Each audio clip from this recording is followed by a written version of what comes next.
Presentation of the National Football League on NFL Network.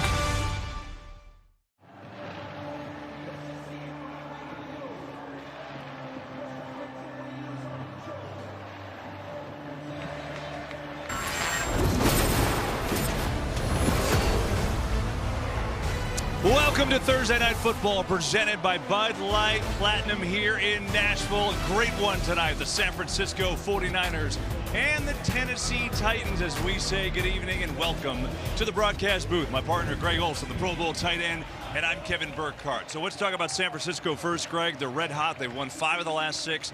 And they are physical. This should be a fun, physical, hard-hitting game. But it's funny, you think physical, you think, okay, defense, they're physical on offense. Well, they have 2 guys who handle the ball a lot, in Deebo Samuels and George Kittle. And they almost play with the defensive mentality. George Kittle told us this week, he goes, when I get the ball, I'm just trying to run through somebody's face. And when you put on the tape, that's exactly what you see. They embody this entire spirit of this physical, hard-nosed brand of football that Kyle Shanahan wants the 49ers to be known for. These guys are fun to watch, and once they get the ball, then the party's really going to start. Tennessee in the similar mold. Play a lot of smash-mouth football, very good defense. They've been without their stars, and they're struggling a little bit lately. Just 1-3 their last 4. How do they turn it around tonight? Well, of course, everyone knows they're missing Derrick Henry. That's a huge loss. Any team would suffer. But the run game is really not what's been holding them back. It's the inability off that run game to push the ball downfield. How do they put themselves in scenarios where the team loads the box and Ryan Tannehill can put the ball up and win downfield? A.J. Brown being back. They tell us Julio Jones is healthy and able to take a full load. If those two guys can make plays down the field against a secondary that's had its ups and downs, that's, to me, the formula that they can go and get out of this slow, methodical offense, attack down the field, and hopefully find their rhythm again. One of the matchups to watch tonight. For more on that and the Titans, down to the sidelines we go with Christina Pink. Well, Christmas coming early for Ryan Tannehill, who had his top 2 targets in the same game for the first time since Week 9. Julio Jones tweaked a hamstring last week, but he told me before the game, I feel good and I'm excited. He said, I would not put myself in this situation if I wasn't ready to play. As for A.J. Brown, he was activated today from IR. As for how he's feeling, he told me, I won't know exactly until I take that first hit. The Titans also taking a big hit to their offensive line. 3 linemen are out, including their entire starting left side. Now over to Pam Oliver and the Niners.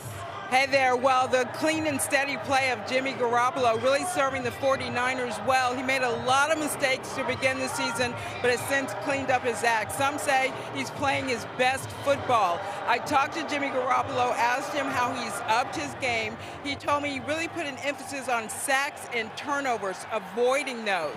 He said doing that gives us a chance to win. They are 7-0 when Garoppolo does not throw an interception, 1-6 when he does. A key inactive, Elijah Mitchell. He will miss this ball game as he deals with a knee injury. Kevin, back to you. All right, Pam, thanks very much. Jimmy Garoppolo playing well during the stretch. You heard the numbers from Pam Oliver. And this is a big game. These 2 teams are playoff teams, even though the Titans have slumped a little bit lately. The 49ers come in as a 6th seed in the NFC. Tennessee, with a win and a little help, can actually clinch the AFC South this weekend. And don't forget, they were the #1 team in the AFC before all these injuries hit them. And so it should be a great one here tonight. Glad to have you aboard from Nashville, Tennessee. The Titans have won the toss. They have deferred, so they will kick it off. And here we go, Thursday Night Football. It is Hasty who will take a knee. And so we'll see the 49ers on offense first with Jimmy Garoppolo. As Pam just told you about, first 7 games, he and the Niners offense were off. Last 6, Jimmy G on fire. Pam said it. Jimmy is playing as well as he ever has. A lot of people want to compare this to the 2019 team when they took that run to the Super Bowl. Jimmy's playing better than he did in 2019. The guys around him are healthy. The guys around him are playing well. They need a lot more of this Jimmy G. They're going to have a similar outcome to 19.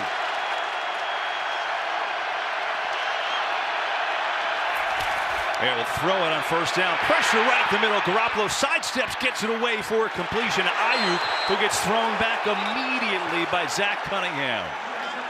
The pressure right up the middle on the opening play by this Titans defense, which is really stout and just solid across the board. Their front 7, big, strong. They get to the quarterback. And they're really built to play against this style offense. You know, they're #2 in the NFL against the run. Of course, that's the big identity of what San Francisco wants to be offensively. They feel they are built to go head-to-head with this style offense. On the fake, Garoppolo rolls out, fires near side. Deebo Samuel's got the catch and a first down for San Francisco. He's out near the 40. Earlier in the year when we had 49ers, we had them in Chicago. They were kind of reeling a little bit. Kyle Shanahan told us, he says, I got Deebo Samuel, and I got to find somebody else. George Kittle at the time was on the IR. Brandon Ayuk was still trying to kind of figure out where he was going to impact the offense. This is a completely different offense than we saw earlier in the season. Samuel, of course, is still playing at a high level. There's so many other key pieces. Handoff Wilson. Left side has a good hole. And then it closes up at the end, but still enough to get 4 yards for Jeff Wilson, running on the left side behind Trent Williams, who has played an unbelievable brand of football, really his entire career, but this year you think he's the best left tackle in the game. You know, I think he's the best left tackle in the game, and I would even go as far as to say he's the best offensive lineman across, regardless of position. I know Quentin Nelson in Indianapolis gets a lot of praise as the guard there, but you are going to be hard-pressed to find a better offensive lineman, run and pass, than Trent Williams. Here's Samuel getting a carry, has a block, gets another one, and Deebo Samuel's got a first down into Titans territory. They use him in the backfield a lot, and he's done a lot of that. Well, this is a quintessential Kyle Shanahan opening drive. He has his script. He has his plays that he's going to say, all right, let me unmask, let me identify what the defense is going to do. How are they going to react when Deebo's in the backfield? How are they going to react to certain personnel groups and formations? And from there, as these drives build throughout the course of the game, he will continue to layer in wrinkle after wrinkle, but it's all based on the foundation that he unravels on this opening script. First down, Garoppolo near side, and there's a catch by Kittle, who gets wrapped up immediately, but not before he's going to pick up 6 yards, as Byard just got named to the Pro Bowl last night, their defensive leader on the stop. You're going to see Kittle. They're going to use him in so many different ways. This is a little choice route. He's going to feel the leverage. He's going to break it out. Throughout the course of this game, we're going to unravel, but he's going to line up in every possible formation. He's going to line up in line. He's going to line up flex. They're going to put him in the backfield. He's their chess piece that they can move around to build their formation to try to gain an advantage over the defense. Second down, another fake, Garoppolo, easy completion, Ayuk, room to run, first down and more, and then leaps out of bounds inside the 30. Second catch for Ayuk, he's got 17. Something we're going to see so often. You're going to see Ayuk, he's going to come across, Kittle's going to take the top off. This hard run action, you see all the movement that it gets. This misdirection, it's a big element of their run game. We're going to point it out time and time again. What they do, both creating formations on the fly and the impact it makes on the defense having to change gap responsibilities or realign, it's how they layer into the passing game that really gives it its biggest effect. Seventh play of the opening drive for San Francisco. Give it to Jeff Wilson on that left side and sneaks inside the 25 for a short gain.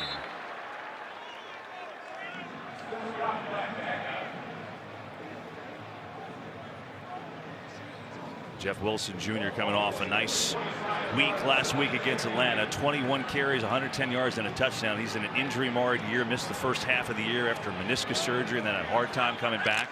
Pam told you that Elijah Mitchell, who's been great for them, is out again. So Wilson should get a big workload here tonight.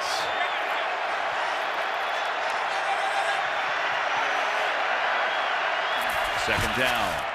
Garoppolo over the middle. Samuel in stride, inside the 10, and breaks into the end zone, and he's down at the 1. Ball comes loose, but they say he was down.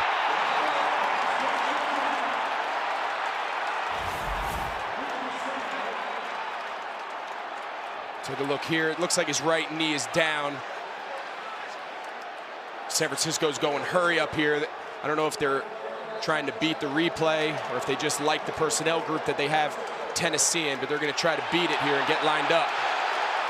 I think the replay is pretty obvious that he's down. Absolutely. Right? The 49ers go quick to the line. They go, hand it off to Wilson, trying to sneak his way in there, and he's in for the touchdown. Well, when they sat at walkthrough last night at the hotel and they talked about their opening script and maybe they walked through a few plays here and there in the ballroom, I don't even think the walkthrough could have gone better than that opening drive just did for San Francisco. They sprinkle in a little bit of the run. They sprinkle in a little of the play action, boot stuff, getting Jimmy Garoppolo on the edge.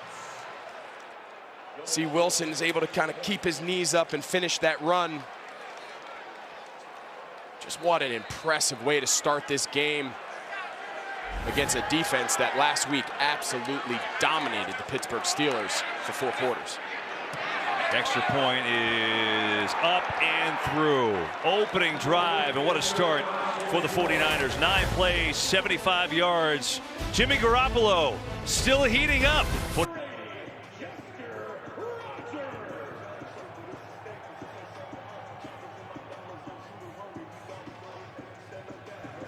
Well, what a start for the 49ers. Go right down the field in the opening drive. They didn't have a single third down, and Jimmy Garoppolo 5 for 5 for 59 yards on the drive. Jeff Wilson punching home a 1-yard touchdown run, and now it's the Titans' turn. Rodgers will take it. Let's get to the edge, has a seam. Rodgers across the 30 near the 40. Chester Rogers with a good return. Special teams have been a nightmare for the 49ers all year long, and Tennessee taking advantage of that. So now we'll see Ryan Tannehill taking the field for the first time. And boy, he's happy because he knows he's got Julio Jones and A.J. Brown back tonight. And what a difference that they make. When you watch their film from the last few weeks, of course, everyone focuses on Hunter Henry's not here. Hunter Henry's not here, the run game. The run game statistically really hasn't been a big difference. It's what does that run game set up and their ability to push the ball downfield. Having these two guys back tonight, see them lined up here together.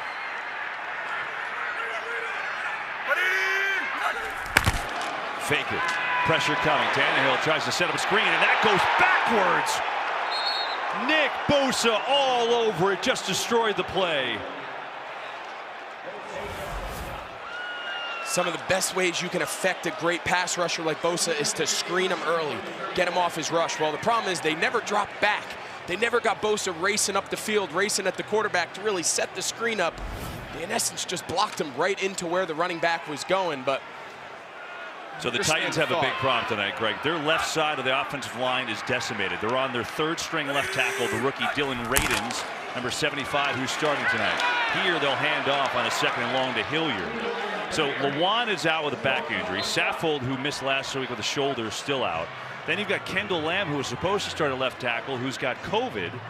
So now Aaron Brewer starts at left guard, and Dylan Radins, there he is, making his NFL starting debut. He's played a couple of snaps this year just as a jumbo tackle. Good news is they drafted him in the 2nd round from North Dakota State. He was a left tackle for his entire career, but bad news is this is the NFL. And the extra bad news is he looks across the line of scrimmage and he sees number 97, Nick Bosa, lined up. And right now it's 3rd and long, and it's an empty backfield, so you know exactly what that means. Bosa is blocked. Tannehill has time over the middle, caught, and that'll convert the first down. A 3rd and 11, but Tannehill stood in there and hits Westbrook-Ikhine for the first. Nice job here by Westbrook-Ikhine. It's just a soft zone, 3rd and 12. Fred Warner, they're trying to squeeze it. Tannehill, give him credit. He sits his back foot. He looks Warner up just enough and delivers a real good ball on target, low, away from where this defender could get it. Those are scenarios that traditionally Tennessee does not want to find themselves in. But early on, converted. Get out of a big hole. Another fake. Tannehill has time. Now pocket breaks down, and down he goes. Samson Ebukam comes through with the sack. He had time initially, couldn't find anyone, and Ebukam finished it off. He's going to actually end up, Ebukam's going to go through 2 blocks. You're going to see they're going to send the fullback, Kari Blasingame, they're going to send him back to help the tight end. And Tannehill's just got to get rid of this ball. You can only expect to block this front and these add-ons for so long. At some point on 1st down, your clock has to go off as a passer, and that ball needs to be thrown out of bounds or thrown at someone's feet. And stay on schedule. 2nd and 18 again. They get it out to Rodgers in space, and he is wrestled down immediately. K'Wan Williams, the excellent nickel back for San Francisco. And now another 3rd and long for this 49ers defense. And Greg, you touched on in the beginning, maybe having some trouble in the secondary. They're young, they're hurt back there. They don't have trouble up front with their pass rush. They don't have trouble up front. That's probably an understatement of the year. But where they have been susceptible is on the outside. They got a rookie, Avery Thomas. He's kind of starting out there. He's kind of getting his feet under him. I'd imagine at some point early on, Tannehill's going to go attack him. 3rd and 15. Going to hand a little draw here, and that goes nowhere. McNichols had nowhere to go. 49ers were all over it as Eric Armstead was there first. And D'Amico Ryans and his defense fired up. And so Tennessee will be forced to punt. And as we showed you on the opening kickoff for Tennessee there, this has been a big area of concern for the 49ers, their special teams. Look at some of the issues they've had in the last month. 2 fumbles lost. They've allowed a fake punt touchdown, a kick return touchdown. They've missed 2 short field goals and an extra point. So every time has been an adventure as Aiyuk goes back to receive the kick from Brett Kern.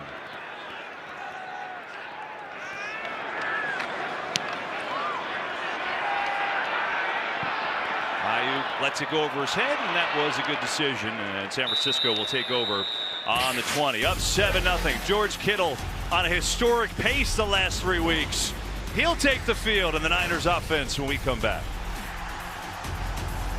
Welcome back to Thursday Night Football, presented by Bud Light Platinum. George Kittle, the last 3 games, has tied for the most yards in a 3-game span by a tight end ever. I mean, look at those contests. He's been on another level. Darren Waller of the Raiders is the same thing. We talked to Kittle the other day. He said, I'm a big Darren Waller fan, so I felt like getting to that exact. I mean, what are the odds of the exact number?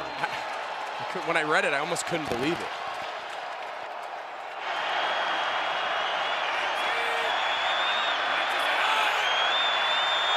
'49ers up 7. They get it again from the 20 with Wilson in the backfield. They give it to him, stretching to the near side, gets some room. Jeff Wilson Jr. Good run, had a lot of room to roll, and he's near a 1st down. Kittle is so great, you know well. What does he do so well, though, Greg? It's just the amount of ways that they can use him. You're going to see him here. This is a play that traditionally goes to a back or a wide receiver. His yards after catch, his aggressive running style, it's just really not common in that. We saw it on that last play live here. Look at the way he can seal the edge in the run game, leads to a Debo touchdown. And then here, this was a critical moment of the Cincinnati game, man coverage against the safety. They know where the ball's going, you know where the ball's going, and he finds a way to win. Right now it goes to Wilson, who picks up the 1st down. You know, he has this infectious energy. We saw it actually in the pregame. You know, we're on the sidelines, and look, you guys are friends. I thought, though, it was going to go down here, right here. So right here, I'm thinking you got to, like, sink your hips a little bit, because if you don't, see those 2 ball bags? Yeah. I'm going, you know what, over heels, because I'm going to lose my mind here if he takes me to the ground and, like, rips my suit off. This guy is strong. I had to, like, really set the core there and fight back because he came in hot. Here's Garoppolo on the fake. He's got all day and throws it out to the far side. Wilson, who slips and is tackled immediately. It was like a Triceratops and a Stegosaurus just standing their ground. Man, he came out of the tunnel like a bull. I just gave him a little kind of slap on the back to say what's up, and he went into like a full-on Greco-Roman wrestling match with me, and I'm trying to stay looking nice in my suit, and he almost took me over the ball bag.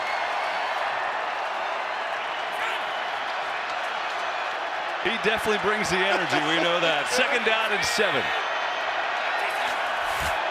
Fake to Wilson, pressure up the middle. They send it up to Juszczyk, breaks a tackle. Juszczyk with a lot of room into Titans territory and across the 40. There is a penalty flag, though, so hang on.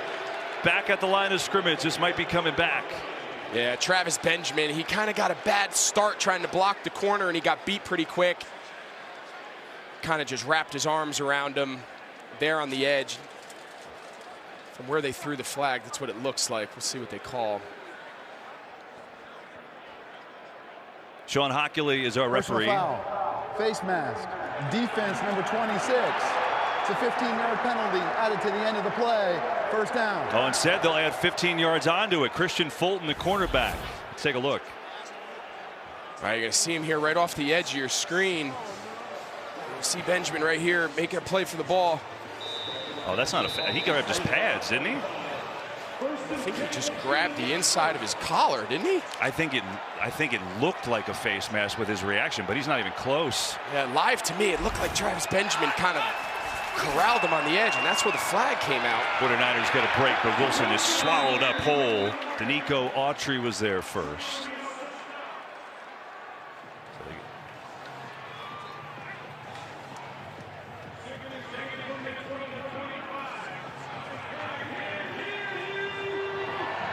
Well, the 49ers right now are moving the football. 115 total yards in this first quarter behind Kyle Shanahan, who admitted this week he slept in the office. Says, not something I normally do, but I mean, you have 2 days to prep after your game on Sunday. Not a lot of time. It's a tough week for coaches, Greg. And they get Christmas off, so there's a light at the end of the tunnel. If you win, second down, right over the middle, there's Kittle, who's wide open, and he's got a 1st and goal. No team has more success throwing the ball over the middle of the field than San Francisco, and a lot of it is because of the run action. You're going to see Kittle here. He just finds a soft spot, but you see how he just throttles down? It's called feeling the zone. Once he comes out of his break and kind of feels that zone, if you're open, stay open. That's kind of the rule of thumb for running routes versus zone coverage. They love throwing the ball between the hash. And a lot of that is because what their run action allows them to do. Little flip, Samuel trying to get outside. Samuel somehow gets positive yards because Buster Skrine was there to read the play.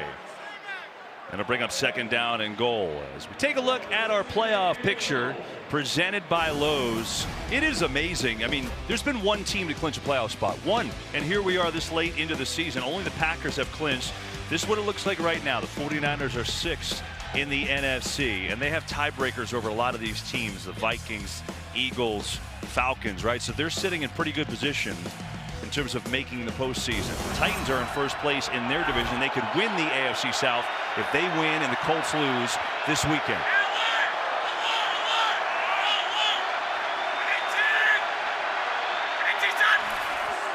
Second and goal. Garoppolo stands in, delivers, intercepted! Jack Rabbit Jenkins in the end zone and a huge pick.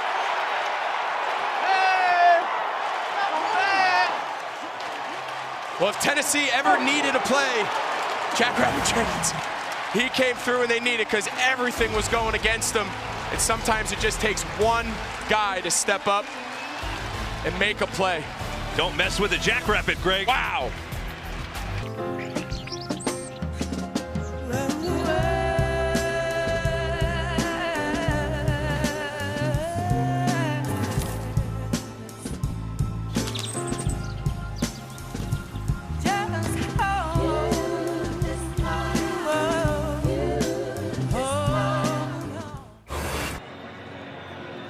You're watching Thursday Night Football presented by Bud Light Platinum. 7-0 49ers. Huge interception in the end zone, though, by Jack Rabbit Jenkins, formerly known as Janoris. I love that. Wondering. Changed his name this year. Name change for the ages. Foreman in the backfield. He will get it hit right away for no gain, maybe even lost a yard. So what happened on the interception? Garoppolo had a lot of time. Yeah, and he liked pre-snap. He liked to look. You're going to see George Kittle. He's going to run what they call a corner stop. The element of this play is you want that corner to feel like you're taking it to the back pylon. But sometimes when you run it against a faster, more kind of a smaller DB, their speed of Kittle is not real threatening because there's nowhere really for him to go because we're in the end zone.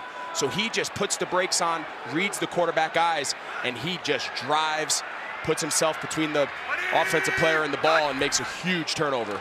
Tannehill underneath and has a completion of Julio Jones. Boy, is that a good sight for a Titans fan. He's been bothered with a hamstring injury.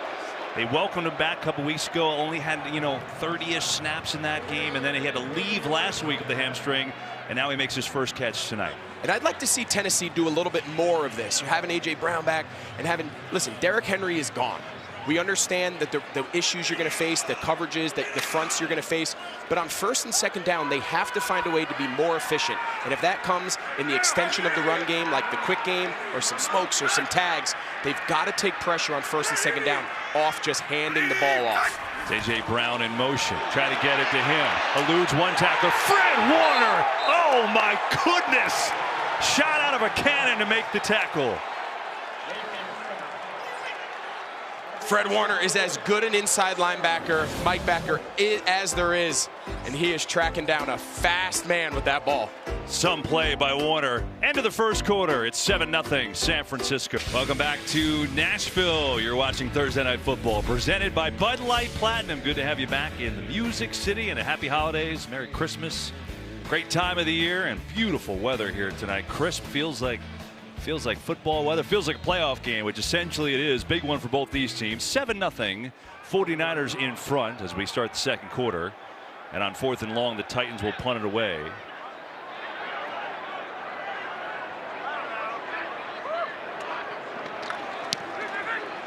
Kern, a little bit of a wobbler and short. Ayuk thought about it, will let it go, and the 49ers will have good field position.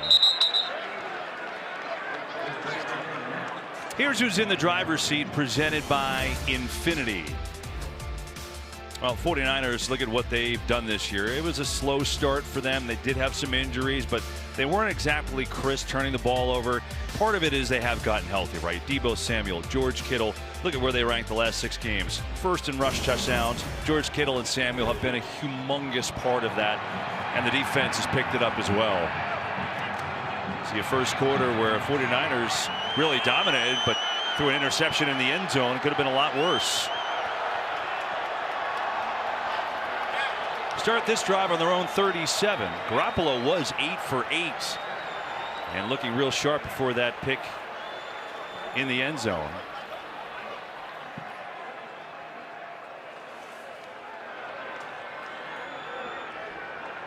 You know, listen, they forgot the quarter change. Shane Gang had to move on. That's okay. Now we're good to go. Garoppolo, pressure coming, swings it back. Wilson has a couple of blocks, patiently waiting out across the 45. Well-designed play. Daniel Brunskill had a good block, and Wilson out there for a first down and a gain of 11. It's a very similar concept that we saw before where Brandon Ayuk, he ran the under route. This time you see Kyle Juszczyk, the fullback. They get everybody going that direction. You see the linebackers pushing for the over route. We're coming back to Wilson on the screen. He's got Lyman out in front of him. Alex Mack, the veteran center. Great timing, great landmark. Well-designed play. Wilson on the ground, breaks through the initial line and down to the Tennessee 45. He's got a 7-yard gain. You talk about the emergence of Brandon Ayuk this last half of the season. Of course, we know George Kittle and the run he's on, and Deebo Samuel and the numbers he's putting up. But you really can't give Jimmy Garoppolo enough credit. When you talk to the people around the 49ers organization, the one thing they say about him is it's like he's never had a bad day in his life. He's constantly optimistic. He's just an absolute pleasure of a guy to be around. And they said that attitude has an effect on the rest of his teammates. And here, another first down. So the run game working for the 49ers. And I guess that ability gives him the idea that, okay, interception in the end zone, come back and just play. Absolutely. I promise you that play is completely out of his memory bank. He's moved on. He had a good conversation with Kyle Shanahan on the field. All right, what are the next plays? What's my next first down? What are my next third down thoughts? And here he goes into another, drive that's already on the other, on Tennessee's side of the field. So he's got a short memory. He's got a very positive outlook. It's been a big reason why he's been able to deal with a lot of the doubts, a lot of issues starting in the offseason. Garoppolo, again, a lot of time. Got to air out deep. Juszczyk wide open. One-handed catch. He's out of bounds. He was open by a mile, but Garoppolo missed him. Well, you said it, KB. He's wide open. You're going to see him and Ayuk are going to run a little. He's going to run a wheel, and then he's going to go. Kevin Byard doesn't carry him. He expects the safety. In that case, screen the corner. They kind of inverted the coverage. And Jimmy Garoppolo, we just talked about how he had moved on from the previous pick, and he just misses as wide open a receiver down the field as you're going to get in the NFL. Yeah, he knows it. That was a gimme. Instead, it's 2nd down and 10. Hasty in the backfield now. 4-man rush. Garoppolo's going to dump it off to Hasty, who gets down to the 35, picks up 6 yards, and it'll bring up 3rd down. So the 49ers have moved the ball up and down the field. They're averaging 7.5 yards a play. This is the first time they've had 3rd down. It's going to be our first chance to see what Tennessee, what their defensive plan is on 3rd down. 3rd and 5. San Francisco is still in a position where the run game, based on what they have, is still a factor, but I haven't seen them dial up any of their third down packages as of yet. But you can see Bud Dupree, the big free agent signing, he's standing up here on the edge. Going to run it instead, and that is going to be close, but I don't think he got there. Dane Cruikshank, backup safety, came on with a nice tackle, and now a 4th and short, and what do you do? Yeah, I think you go for it. I don't even think you think about it. I think the reason that they were willing, that's why I kind of brought up 3rd and 5, the run is still an option, so you can't just pin your ears back and rush the passer, and I think this is why. I think he told him, hey, let's pick up some yardage here. This is 4-down territory. It's kind of a long field goal for Robbie Gould. They knew if they could get this down to 4th and short that this was a 4th down try all day. 4th and 1, 2 tight ends. Garoppolo pressured, rolling out, in trouble, throws. It is caught for the 1st down. Deebo Samuel on the cross, hauls it in, and the drive continues. It's a great job by Jimmy Garoppolo keeping that play alive. The design of the play is to try to get it to Jeff Wilson, but you're going to see Deebo Samuel, he's got the over route. So there's a flat player on the other side. You can see Christian Fulton just kind of falls down. Deebo Samuel just keeps working across the field. He's trying to throw that ball right to the tailback, right in front of him in the flat. Tennessee did a great job covering it, and he had to go to his next read. Wilson on the pitch, gets by Dupree, and Tennessee played that one pretty well.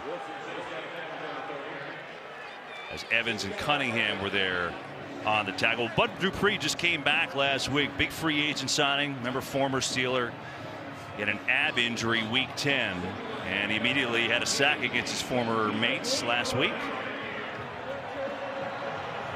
This Tennessee defense has a lot of really good players up front. You mentioned Bud Dupree, Howard Landry's got 11 sacks. Jeffrey Simmons, one of the top interior defensive linemen in the league. Danico Autry. They have a lot of really good players on that front end. That bodes well for challenging the San Francisco offense. Garoppolo to Wilson, looking for a block. Tries to get to the edge. He's not going to get there. Cunningham played it very well. And now it brings up a 3rd down and long. Speaking of new bodies back in for Tennessee, obviously they got Dupree in the offseason. They just picked up Cunningham. Houston let him go for whatever reason. So he signs. He finally plays last week. He led the team in tackles. And what did Kyle Shanahan say? He said, when I put the film on, I knew him from Houston. I knew he was good. He goes, in 1 week, he became the most physical player in their defense, which is saying a lot. Because Mike Vrabel, he's kind of known for putting together a physical front and a physical front 7. And Zach Cunningham is just made for this style defense. And he just saved what could have been a big play on that last screen. He's off the field here, 3rd and long. Pressure coming, maybe an offsides. Garoppolo sees it, going to take off and run. He is not going to get there, but I think that's going to be on Tennessee. We'll see.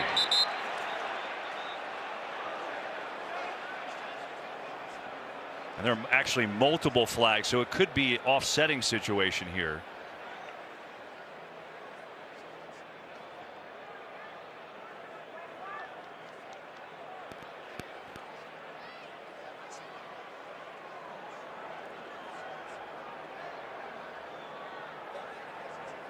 That didn't look like a pleasant conversation. No, it seems like there's a lot to be sorted out right now.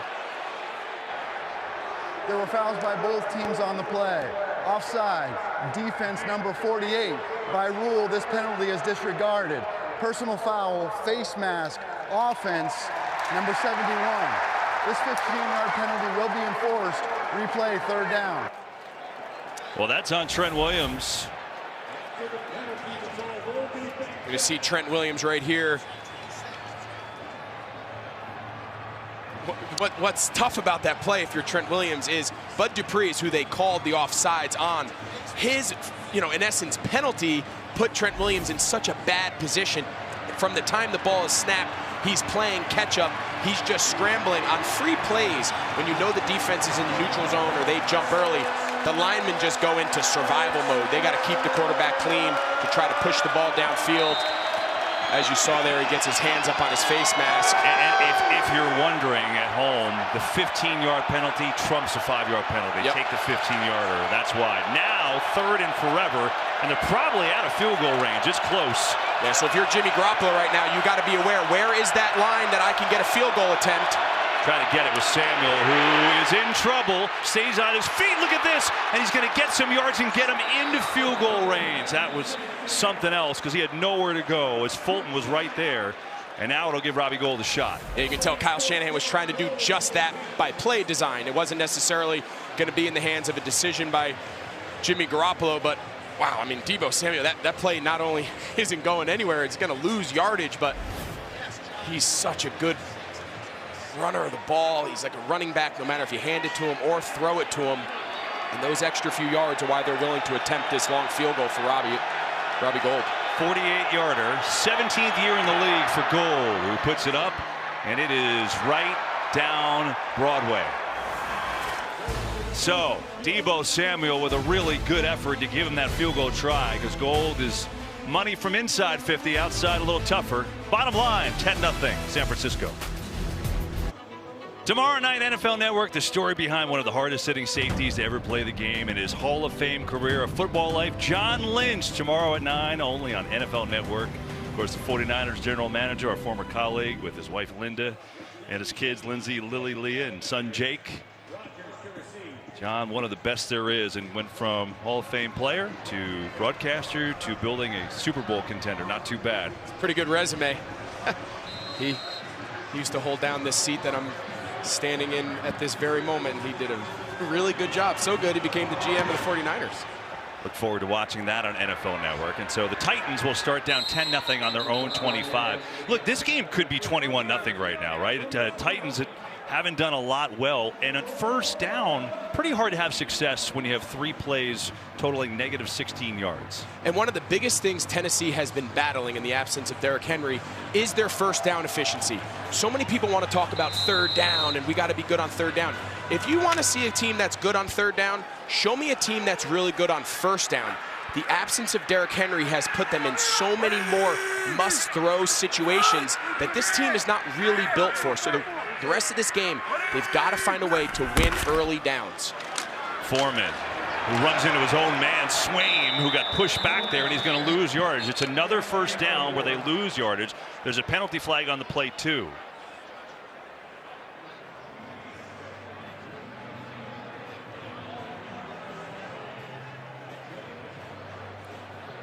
And so some discussion on the flag.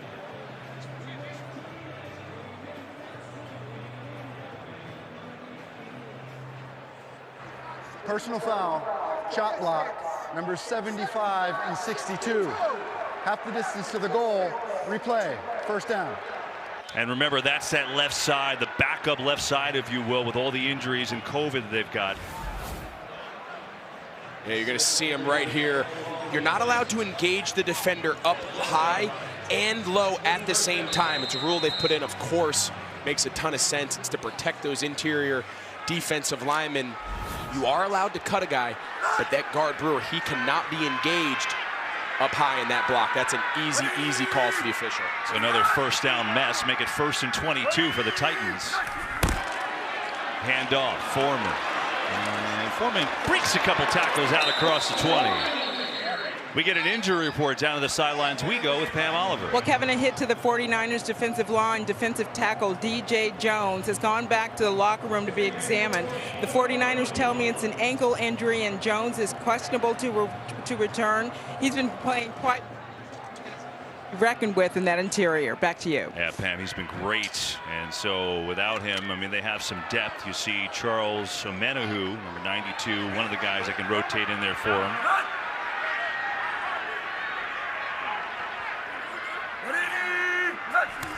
Second down, Tannehill over the middle, has a completion, going to be short of the marker. It's A.J. Brown who's got the catch, so good to get A.J. Brown back. Missed the last month of the season, just got activated this week.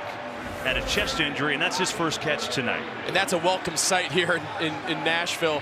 They need him. They need his presence. Not only his big play capabilities, his threat down the field, they just need his presence in this huddle. They need his presence on the field.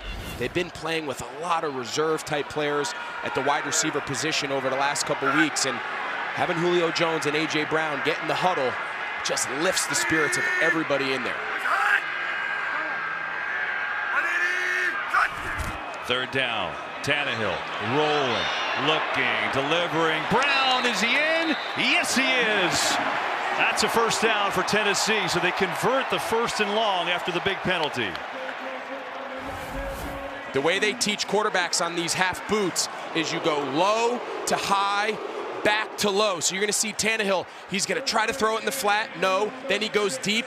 Then the corner sinks, and now he can come back to Brown late in the flat. So low to high to low, and just continue to play. Good footwork, too, by Brown.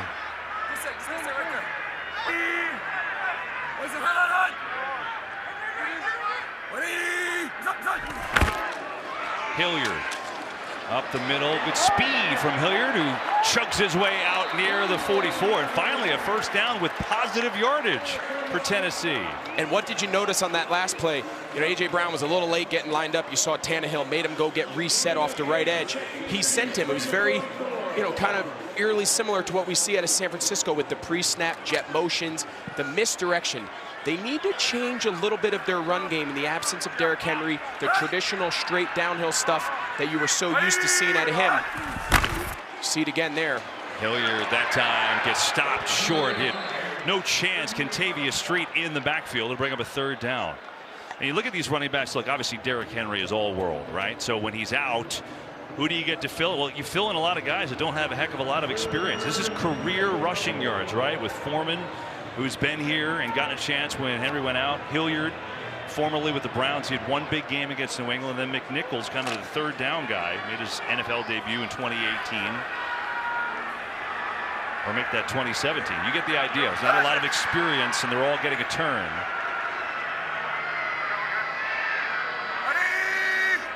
Third down, blitz is coming. Tannehill sees it, knocked in the air, and incomplete. He wanted A.J. Brown. Jimmy Ward was there. And it looks like the Titans are going to punt it away. San Francisco, they don't feel they need to pressure very much, but you're going to see they're going to bring pressure here with Williams off the slot. But a great job by Jimmy Ward coming down. He's filling. So anytime that nickel pressures, one of the safeties, they call it topping the defender. He's got to come down and drive because typically quarterbacks are told throw into the pressure. Jimmy Ward was ready for it. Here's Ayuk, has a little room if he wants it. Stutter step, now to the near side, and Ayuk out across the 20 where he steps out of bounds. 49ers have owned this first half, up 10-0. Their football here in Nashville. Stats powered by AWS. Here is Kyle Shanahan and his offense. They use motion more than anyone in the NFL, and it's just gotten more and more each year. You see 78% of the time they use motion on their plays as they have the ball here for their 4th possession. And I'll ask you why after this first play. 3 possessions, they've been in the red zone 3 times, but only 10 points. Garoppolo over the middle, and that should have been intercepted for sure. Rashaan Evans had it in his hands. I think Naquan Jones may have gotten a tip on that, but we'll see. This is a great job by Evans. Take a look. He's going to kind of bluff Garoppolo into throwing. He's going to start like he's going out with Juszczyk. That's the window that Garoppolo thinks he has. So he's kind of toying with the quarterback. This is what they call a high-low. If he plays the underneath defender, in this case Juszczyk, we're going to throw it behind him. He does a great job. He's just did everything except catch it. Missed opportunity for the Titans. Give it to Wilson, looking to get to the edge, and he is stacked up. Well played, Bud Dupree all over it, and a 3rd and long. And there's that motion that they do so much. Yeah, and you touched on it earlier. We've talked about it on a few of the pass plays on the one screen earlier in the game. But what it does to a defense is, in real time, on the fly, it takes a 2-by-2 formation into a 3-by-1, meaning that's how many receivers are on each side of the ball. Every one of those formations has a very specific both run fit on a handoff and also man coverage principles, zone coverage principles. It's very difficult to defend. Here's Garoppolo, 3rd and long, a lot of time. Pocket breaks down now, and down he goes. Jeffrey Simmons was there. He had some help too. Autry, and the Titans get a big sack. Denico Autry, he just keeps running the hoop. They teach these D linemen, they're just going to run this hoop and get to the spot. Kittle's battling him. I don't know if he expects Juszczyk to be on his outside. typically when a tight end is one-on-one with a defensive end, the back is told to either sit inside his hip or outside his hip. It's hard to say in that case, but nonetheless, Autry came up with a huge, huge sack. Yeah, so Autry with the sack, 96, not Simmons, 98. And a timeout by Tennessee as they use their first timeout of the half.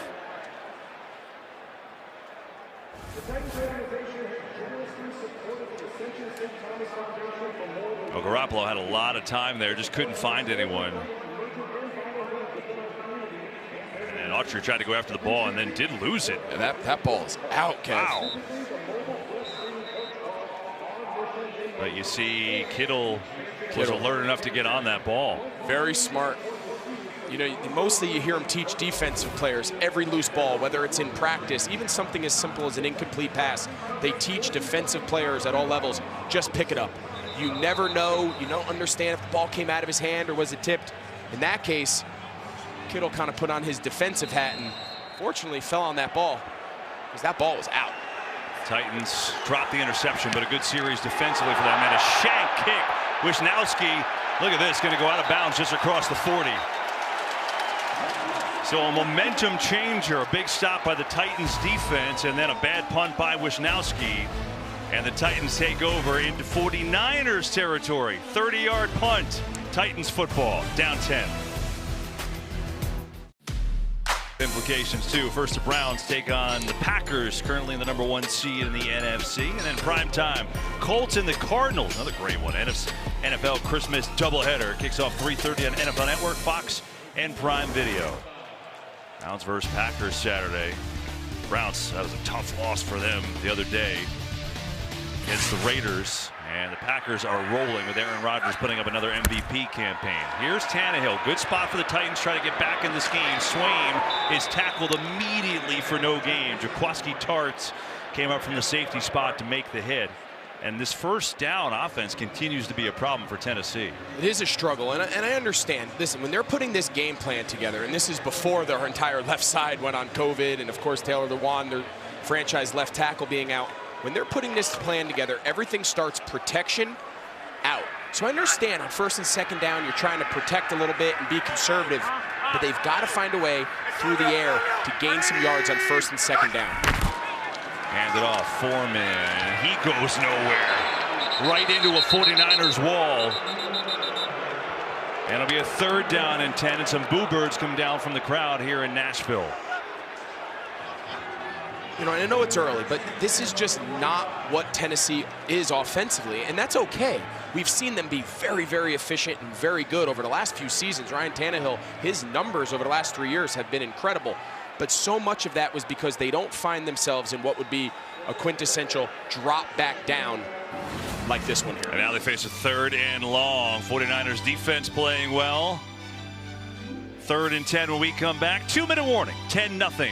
Back to Thursday Night Football, presented by Bud Light Platinum. Christina Pink, Pam Oliver on the sidelines. Greg Olsen, Kevin Burkhardt, and our entire NFL Network crew along with you. 2 minutes to go, first half, 3rd and 10. Tannehill goes far side and has a completion. It is Brown. Working on K'Wan Williams. And finally getting A.J. Brown involved, just his second catch tonight, but it moves the chains. You're going to see Brown here. He's lined up as the second receiver in the slot, and he just runs a simple out-breaking route. Nice job. Josh Norman got a lot of depth in that zone, playing the sticks, 3rd and 10, 3rd and long. That's the element of this offense that's capable of that. They just need to rely on it more often.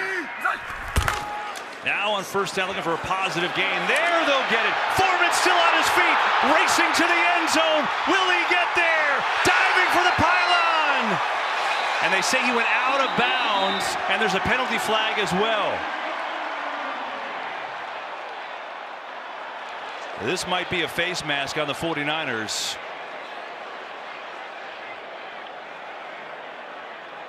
Well, while that gets sorted out, oh yeah, they're going to call this on Foreman. So you're allowed to touch the face mask. The offensive player, when they stiff arm, you just can't grab and hang on and twist. It's pretty clear. I was going to say A.J. Brown had an unbelievable block on Williams, who was pressuring off the slot, that gave Foreman a chance to have that yardage. There were 2 fouls by the play, both by the offense. Personal foul, face mask, number 7. This penalty is declined. Holding, number 87. This 10-yard penalty will be enforced from the previous spot. Replay, first down. Wow, so a disaster for the Titans. They take a positive play, nearly a touchdown, and they move back 10 yards from the original spot. That's backbreaking. You're going to see Jeff Swaim. He's the tight end right on the left. I don't know, his hands were pretty tight there. I mean, that's a tough call. I mean, that's a back-breaking call. You know, at least if it's just the face mask on Foreman, it's 15 yards from the spot of the foul. They still have a first down. Now they find themselves the 1st and 20. Yeah, instead of 1st and 10, down around the 20. Yep. Now here you are at the 43, 1st and 20. Tannehill, pressure coming. Got to air it out, going deep for A.J. Brown. Knocked away. Good play by Ambry Thomas, the rookie, who's had a tough couple of weeks, but he was right there with Brown. And that's the matchup. Ambry Thomas, they've talked about it. They said he's in position a lot. We saw it last week. Tonight he's only making his 3rd start, but he's been in position. He just hasn't been able to go up and find the ball. In that case right there, he doesn't exactly get his head around, but he times the contact fairly well. But if you're Tennessee, I'm taking a couple of those shots. I'm going to go up and say, hey, overtime, A.J. Brown, Julio Jones, they're going to go up and compete against a rookie corner finding his footing in this league. More times than not, come down with that ball. But credit to him, Ambry Thomas, that was a great play. 1:39 to go in the half. Tannehill fires, and it's incomplete. High for Westbrook-Ikhine. And now a 3rd down and 20 coming up. Reminder to stick around for the Lexus halftime show. Coming your way next. And DJ Jones is back on the sidelines. Good news. Heard Pam Oliver say he had an ankle injury and went off, so we'll see if he gets back in the game. So same thing here with Tannehill. It's going to be hard to pick up this 1st down, but can you pick up enough yards to give yourself a reasonable attempt at a field goal? That's what's got to be going through his head right now. Realistically, need about 7 yards. Tannehill, Brown, that's not going to get there. That might lose a yard if anything else. Well covered. There's K'Waun Williams again. And again, some boos coming down from the crowd. And a timeout on the field by San Francisco. They're first, so 1:23 left. They'll get the ball back. I'd like to see Tennessee. You understand, you get every quarterback, when they relay that play and they say, all right, we're trying to get the ball here to the 34 or the 35, whatever the marker is that your team designates as, all right, now we officially have a reasonable attempt at a field goal. And you see the ball here is on the 43, and he didn't gain a yard. I mean, at some point, got to play with a little awareness now and try to, you got a 10-point game here, try to get a score. You've got nothing going on offense. You got a chance here, and now you give the ball back to San Francisco. They've got 2 timeouts, plenty of time to go down, and then they get the ball coming. But you get the ball, so at least they can't double dip. Kern, Ayuk will fair catch it around the 10. So the 49ers have it up 10, 1:20 to go, 2 timeouts. Back in a moment. 10-0 San Francisco leading Tennessee. 1:20 to go in this first half. See the Santas in the stands. I like it. It's festive atmosphere tonight. Titans fans are wondering where their offense is. It's been ultra quiet. Had an opportunity that last series, kind of shot themselves in the foot. And so now for Jimmy Garoppolo and company, 1:20, 2 timeouts and a half, but backed way up, and they will pitch it here to Samuel, who has a little bit of a hole, works his way out across the 15. So how do they manage this time here? With Tennessee, remember, will get it after the half. Yeah, so if you're San Francisco right now, the one thing you don't want is, regardless of what you do, oh, we got a late penalty here. I think they might have been trying to hold him down. I couldn't tell. The flag came out pretty late. They wouldn't let Deebo Samuel get off the ground. After the play was over, delay of game, defense number 55. This 5-yard penalty will be enforced from the end of the play and results in a first down. Yeah, so it's a very fine line. In a 2-minute drill, they teach the defense, you can lay a little longer, let the clock bleed, but I think Jayon Brown kind of took that to heart here and overdid it. And overdid it in a sense that just gave him a free first down with the 5-yard penalty. So you could take a little longer, just don't take a nap on the guy.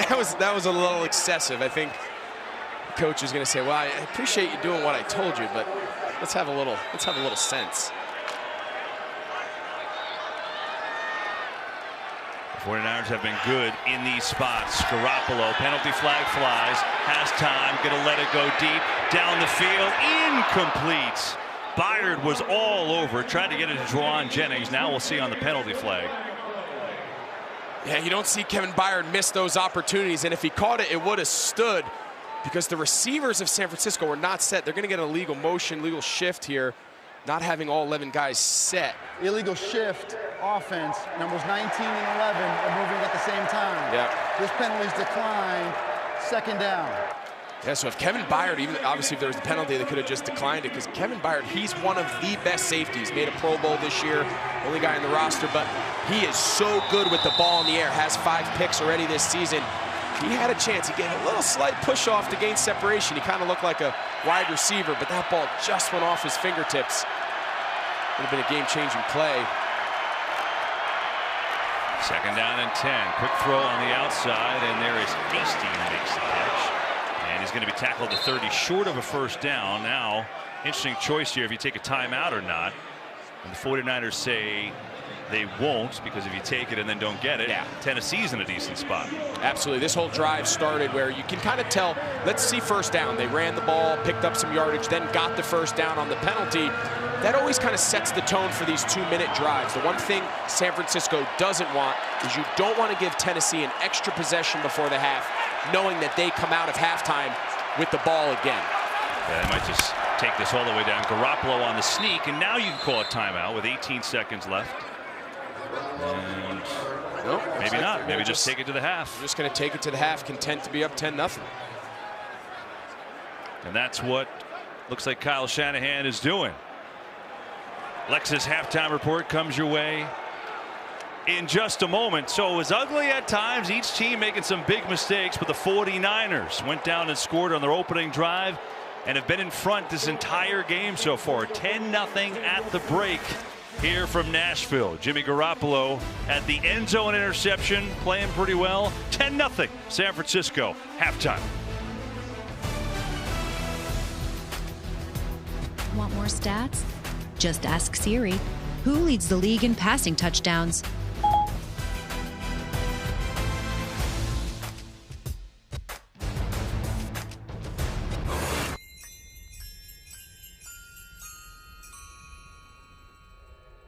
Hey, Tristan! Hey, Lexus, play holiday music.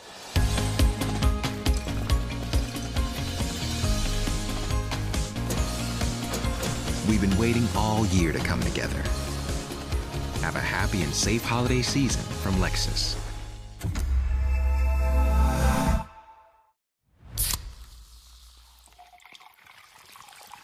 This one's for every NFL fan watching the game through social media updates. From Nana's house. You've compromised enough. Pepsi Zero Sugar. Oh, Bud Light Seltzer Retro Thailand?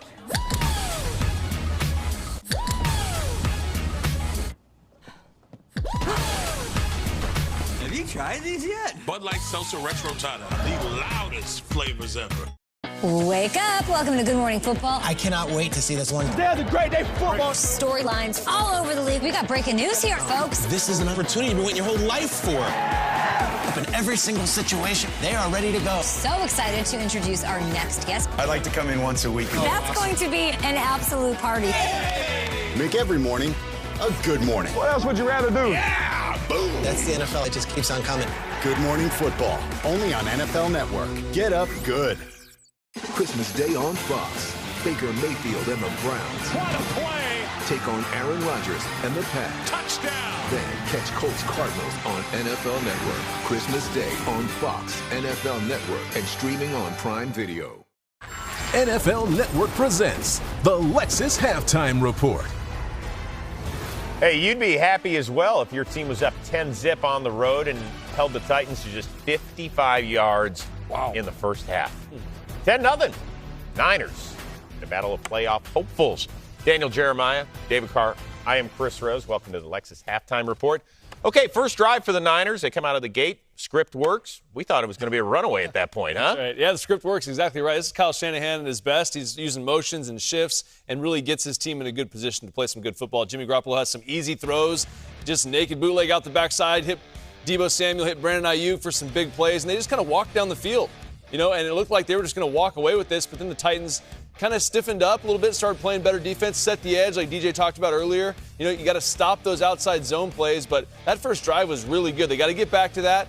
Kyle Shanahan's going to do a good job going in at halftime, get back to some easy completions for Jimmy Garoppolo. Speaking of easy completions, you mentioned it, he missed 2 or 3, or this game would be kind of out of hand. Yeah, he's got 4 incompletions, but 3 of them, you're talking about an interception in the end zone, what should have been a touchdown to Kyle Juszczyk, and what should have been another interception to Rashaan Evans. So he's gotten away with a couple of them. He's got opportunities. They're moving the ball up and down the field. Here's the one down here in the red zone, just locking on, forcing the football when nothing was there, trying to make something happen. You can't do that and give up points, and Juszczyk is wide open. Just put some air under that. That's a walk-in touchdown. And this is what should have been a pick here. Nice job by Evans, kind of bluffing him like he's going to the flat, undercuts Deebo Samuel. So it's been an up-and-down performance from Jimmy Garoppolo, even though the stats here at 14 for 18, you feel pretty good about that. Halftime adjustments. How do the Titans get back into this thing? More A.J. Brown. I mean, you saw it towards the end of the half. He had a big third down conversion. Nice throw by Ryan Tannehill. Got some time in the pocket. You got to stay out of bad down and distance, though. That's been the other issue is they've getting these third longs, 3rd and 20. That's just bad. You have so many negative plays. San Francisco's playing the other side of the line of scrimmage, but you got to find a way to get A.J. involved early. Take a page out of Kyle Shanahan's playbook. Get Ryan on the move. Like, he doesn't have to be 7 yards deep right behind the center. That's where Bosa and those guys expect him to be. Let's move him a little bit out of the pocket and get some plays at number 11. Yeah, missing a couple starters. I like to see him throw it a little bit on first down. Get some mass protection, get some play action, and take some shots down the field. Roser, you mentioned it. 55 yards. They need some chunk plays in this offense, and I think it can come throwing the ball on first down. They have run 7 first down plays, 1 total yard. Man, oh, man. That ain't good. No, it's not. Not at all.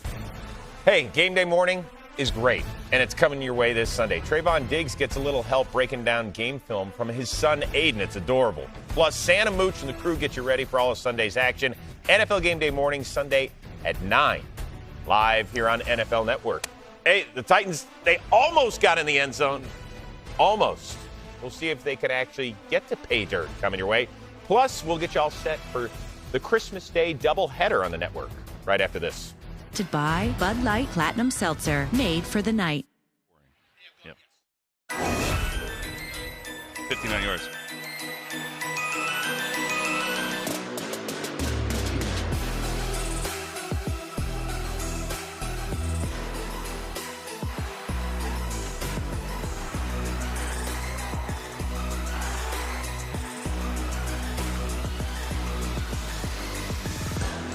Presented by Progressive as we get set for this second half. 10-0 49ers in front of the Titans. And we welcome you to the broadcast booth and say hello. And Greg, you look at this Titans offense. They haven't scored now in 4 quarters going back to the Pittsburgh game. In those 4 quarters, Ryan Tannehill has a combined 59 yards passing. I'm just wondering how they can score because it doesn't look like they can right now. Yeah, and we've talked about it a lot in the first half. At some point, their first and second down efficiency has to improve because if not, they're going to be in just continued 3rd and 10 plus, which they are not built for. They're not built from a protection standpoint, and then their passing game, that's just not what their identity is. So at some point, they need to win first and second down, get the play action stuff going when you're just in a lot more manageable 2nd and 3rd and short situations. Well, good news for the Titans. Their defense has kept them in the game. Had an interception of Jimmy Garoppolo in the end zone and played well after that interception. And they do get the ball first here to start this second half. And they will take a knee and start on the 25 as we go down to Christina Pink. Well, Kevin, I asked Mike Vrabel, how do you generate some offense in the second half? First thing he said, limit the penalties. We keep playing behind the sticks. They also have a patchwork offensive line tonight, but Vrabel said they're playing okay. We've got completions, and we've had time to throw, but we've also had some drops in that first half. Defensively, he said, credit to the Niners. They're hurting us with screens. We also dropped an interception, but he said, we're going to come out in the second half and compete. Christina, yeah, I think Mike Vrabel's right on. It's been ugly. They've had some opportunity, and now it's exactly what he's talking about. Eliminate the penalty is not a good start. That'll move him back 5 yards. Before the snap, false start. Offense, number 75. This is a 5-yard penalty. Replay, first down. So Christina said that Coach Vrabel said the offensive line, despite the fact that they're obviously down 3 guys, that they're playing okay. We haven't heard Nick Bosa's name since the opening play, so they're doing a decent job, clearly. They have, and a lot of that is just trying to stay out of those true drop-back scenarios, because that's where the mismatch comes. That's where he finds his mismatch on the edge with either tackle, pin his ears back, and rush the passer. Over the middle, and we get a drop. It seemed like A.J. Brown came out of his break a little kind of flat-footed, kind of lost his footing there in the grass, and he was trying to catch it on the way down. Seemed at the top, kind of lost that inside step, kind of slipped out on him. It caused his body to go down and took the ball off the face. But those are easy first down completions, right? You still should not be behind the sticks at this point. That's easy pitch and catch at this level. Second down and 15, and they will keep it to Tannehill. There's just nothing there. 49ers were not fooled at all. Azeez Al-Shaair, who just came back from injury, see, they got the elbow brace with an elbow injury, and was there on the play. So another 3rd and long. It feels like that's been the entire game for Tennessee. We asked Ryan Tannehill, we said, would you like to see some more design runs? You know, you asked him in our production call, and his eyes kind of lit up. He said, yeah, I would. I mean, he's a great athlete. That's an element, again, without Derrick Henry, that they got to find creative ways to keep their run identity intact, but they got to add some different elements. And one of those elements can be Ryan Tannehill, not successful in that regard, but I think it's something they have to continue to explore. 3rd and 15. Tannehill stands in, delivers, caught for the first down. Westbrook-Ikhine stands in there, caught it, and a much-needed 3rd down conversion and a pickup of 24. We talked in the first half about a protection plan. Look at the tight ends on the side. They got to max protect. Hey, none of the routes matter if Tannehill can't stand there and hold the ball, especially on 3rd and long. That's exactly what they do. They bring in Pruitt, they bring in Firkser, some big bodies on the end. It allows them to slide the line to Nick Bosa. Protection first. On the fake, Tannehill, blitz picked up, coming near side, knocked away. He tried again to get it to A.J. Brown, but Jimmy Ward was all over that play.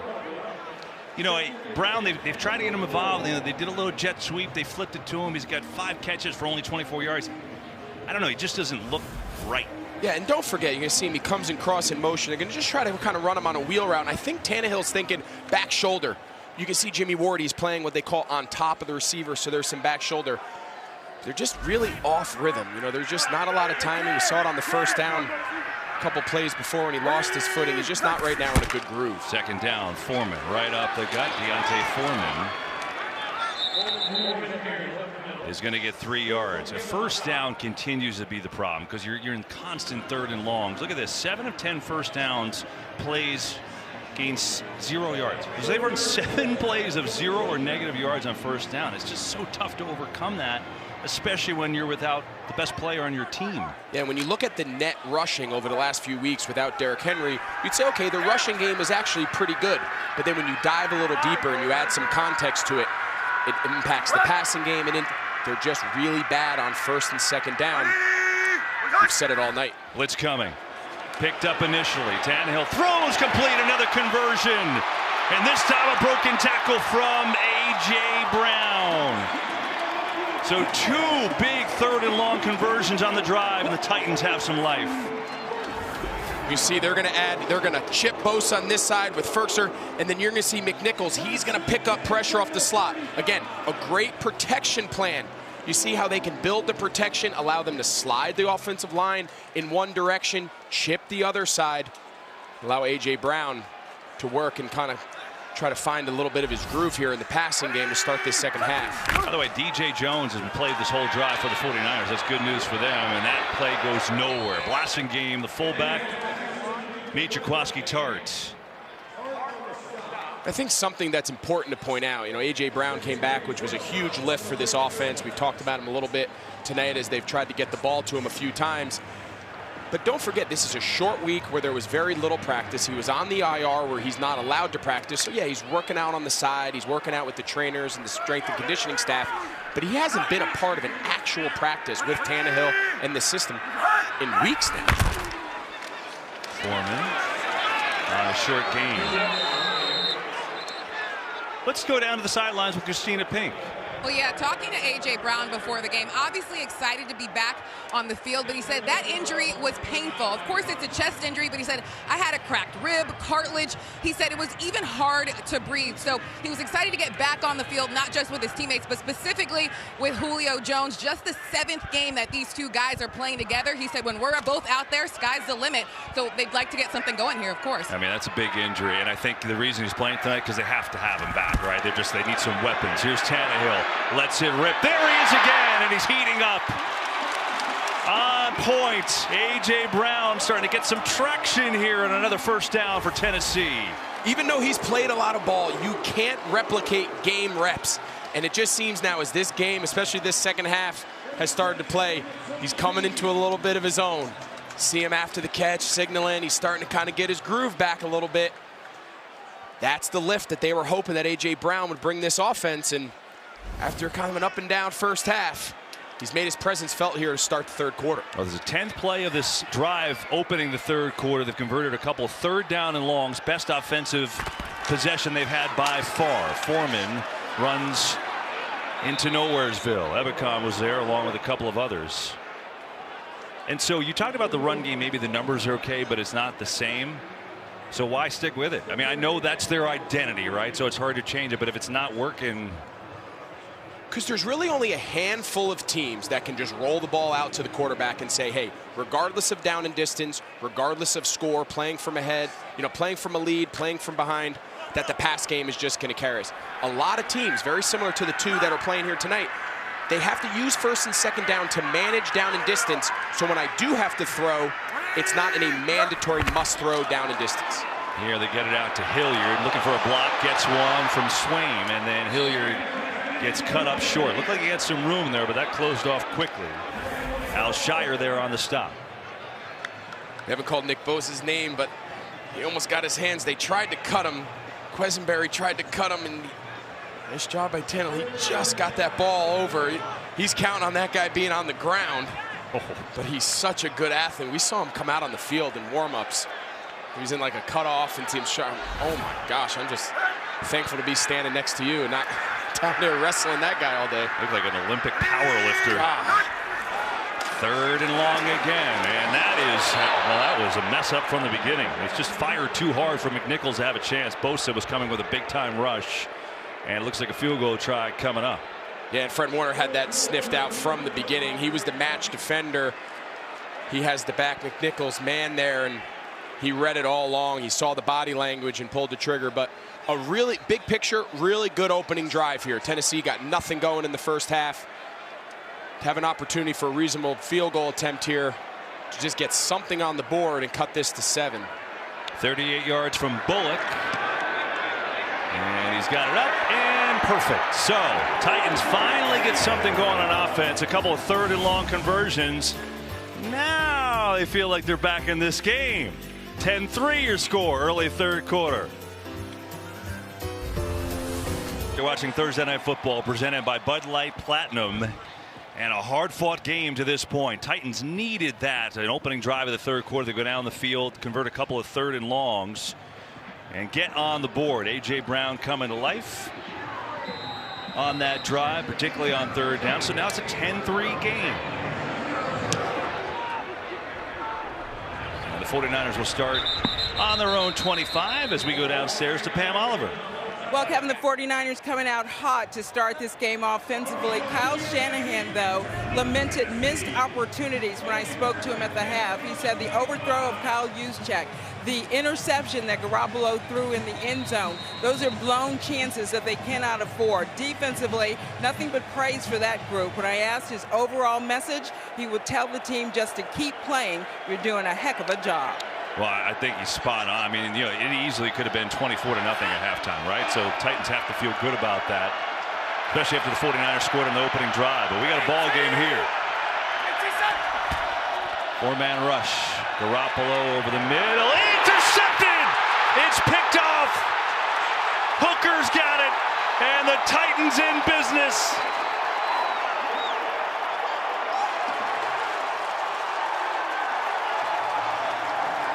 Jimmy Garoppolo's just not seeing the field right now, KB. You're going to see him. He's just going to try to run Deebo Samuel on a little square in, a little dig. Rashad Evans, this underneath hook player, he's trying to get that ball up and down over the top. If that defender is so deep that you have to throw the ball over him on that route, just come to the check down, right? It's early, first and second downs. Just come to the check down, gain yards, and get off to a good start. Instead, tries to throw a perfect ball, can't get it up and down quick enough. And Amani Hooker with a huge, I mean, you just talked about it. This game could have been 24-0, and here we are. Tennessee's got the ball potentially to go tie the game. All because San Francisco just can't get out of their own way.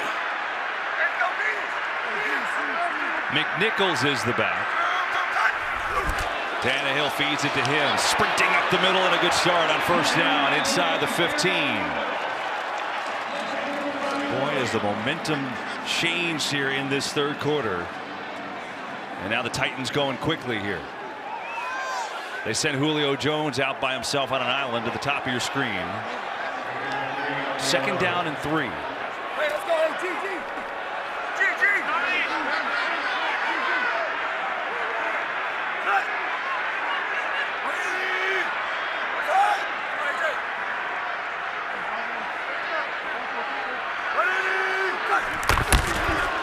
Again, right up the middle. Big hole! McNichols inside the 5. So they've gone to Jeremy McNichols. He's given them a little juice here in the run game. Take a look here at the right guard, Nate Davis, and the right tackle, David Quessenberry. Watch this double team up into the lap of Fred Warner. Fred Warner's got 2 guys in his face. He can't figure out which gap he's going to fill. And they're going quick again on a first and goal. These are all check with knees. He's getting up, hut, unravel the defense, and then make the best call. Looking to throw, going end zone. It is incomplete. He tried to get Brown in that matchup working against Thomas, the rookie. And I think he's just got to put a little bit more air on it. This ball, he kind of underthrew it. It was a little flat.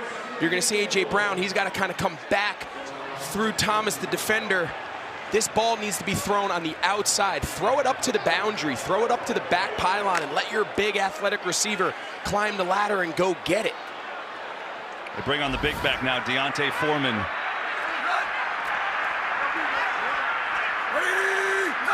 Also a jumbo formation. It is Foreman racing up the gut and in for the touchdown.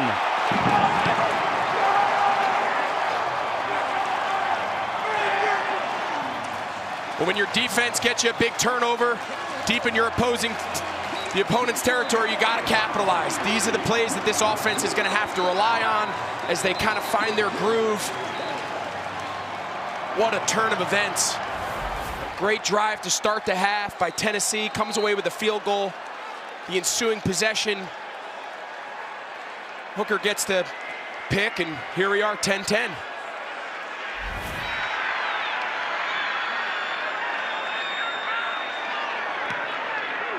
And we're tied. Oh, this game is turned around in a hurry. Amani Hooker with the interception, the second of the night off Jimmy Garoppolo right here. Hooker set him up with great field position. Then they got a couple big runs from Jeremy McNichols to get him in range. And then D'Onta Foreman, the big guy, right up the gut and in. And we're tied at 10 from Nashville. They big. So raise your glass and kick off a crown.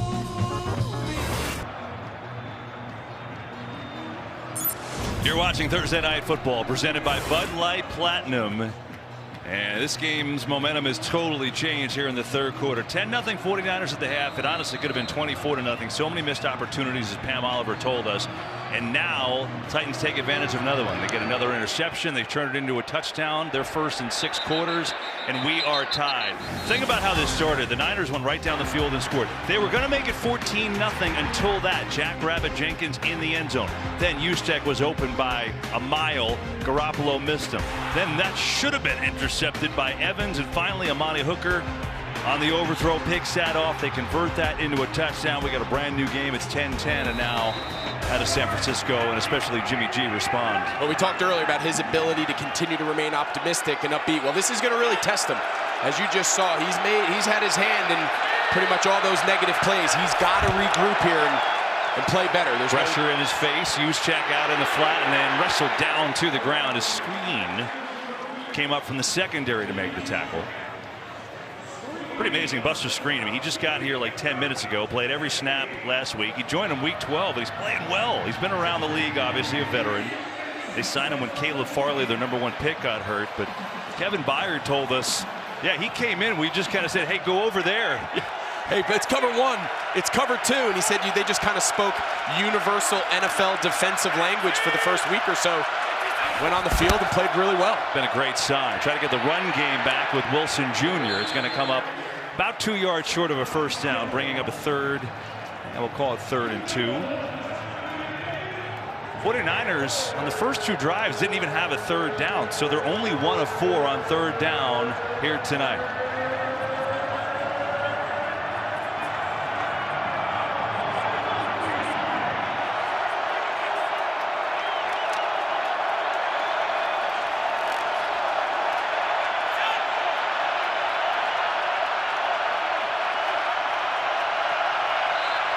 And a penalty. I think the 49ers moved there. Might have been on Kittle. False start. Offense, number 85. 5-yard penalty. It's still 3rd down. Well, what a different half makes. This crowd, they really weren't into the game much. There was not much for them to cheer about in the first half. Well, this 3rd quarter is flipped. They are fired up. It's loud in here. They're on their feet.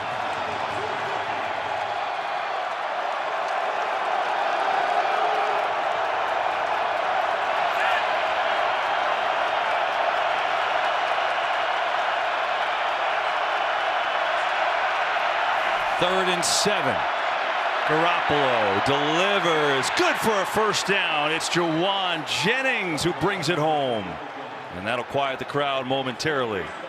Nice job here by Jauan Jennings. He just wins his matchup. We see him lined up here in the slot against Skrine. He just does a nice job. It's the old flyby. You get that guy on that high hip and you just put the brakes on. You use your inside arm and you just kind of slap him by. You kind of just put your hand on his back. He keeps going.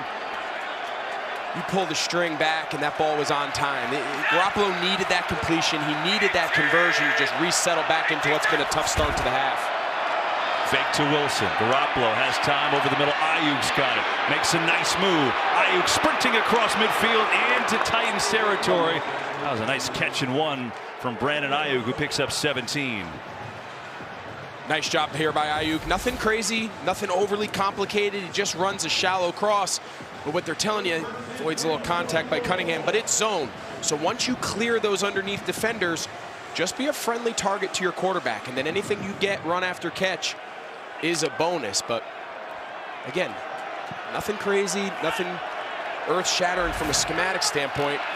But again, an efficient first down play.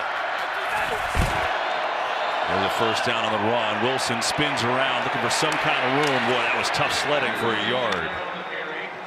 Simmons was there, kind of pushed the pocket back, and that ruined the whole play. Yeah, you said it. Jeffrey Simmons, he just took the left guard, Laken Tomlinson, right back into the running back. Wilson did a nice job just getting back to the line of scrimmage. Simmons is a guy, he didn't make the Pro Bowl. There was a lot of folks around here in Tennessee who thought he had a shot. Now, granted, there's a lot of really good interior players in the AFC, but he can play that run. He's good enough in the pass that he can disrupt the quarterback. He's a really, really good player. 7.5 sacks as an interior lineman is really good. Second down, pitch out here. Gets a little room and a blocking down to the 40.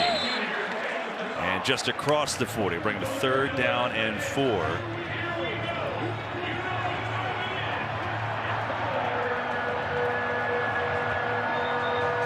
And there's an injured Titan on the play. Looks like Naquan Jones, who did not get up, and they come out to 10 to him. Injury timeout, 10-10 game. Back after this. What a beautiful evening here in Southern California for the grand opening of Maddenland. This park has everything. including Jalen. How you feeling? Feels like game day, all right. Here in Maddenland, dreams are made with the dream team you built. Welcome to Maddenland. It's game time, baby.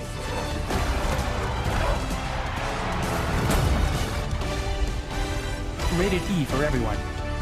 Christmas Day on Fox. Baker Mayfield and the Browns. What a play! Take on Aaron Rodgers and the Pats. Touchdown! Then catch Colts Cardinals on NFL Network. Down in 5, San Francisco. They were in this similar predicament earlier. Yeah, in the first half, very similar spot on the field, going the exact same direction. They found themselves in a third and medium. They decided to hand the ball off, came up short, knowing it was 4-down territory. It's very similar circumstances here. We'll see what approach they take. Move Garoppolo under center. Pitch out Deebo Samuel. Running behind that left side. It's still going. Multiple hits to Samuel. And guess what? Just like before, it's going to be a 4th down and 1. So you think they go again? Yeah, I think so. I think the only reason you decide to hand that ball off is, all right, if I get close enough, it's 4-down territory. You're kind of too close to punt. You might think it's a little long for a field goal. It's big 4th down, and Samuel's trying to put his shoe on while the play's coming in. They might want to get that guy a shoe. He's got it. So again, it'll be a 4th down and 1.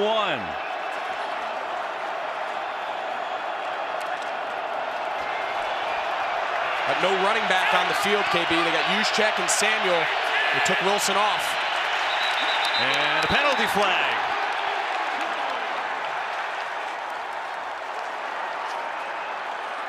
False start. Wow. Offense number 71. It's a 5-yard penalty. It's still 4th down.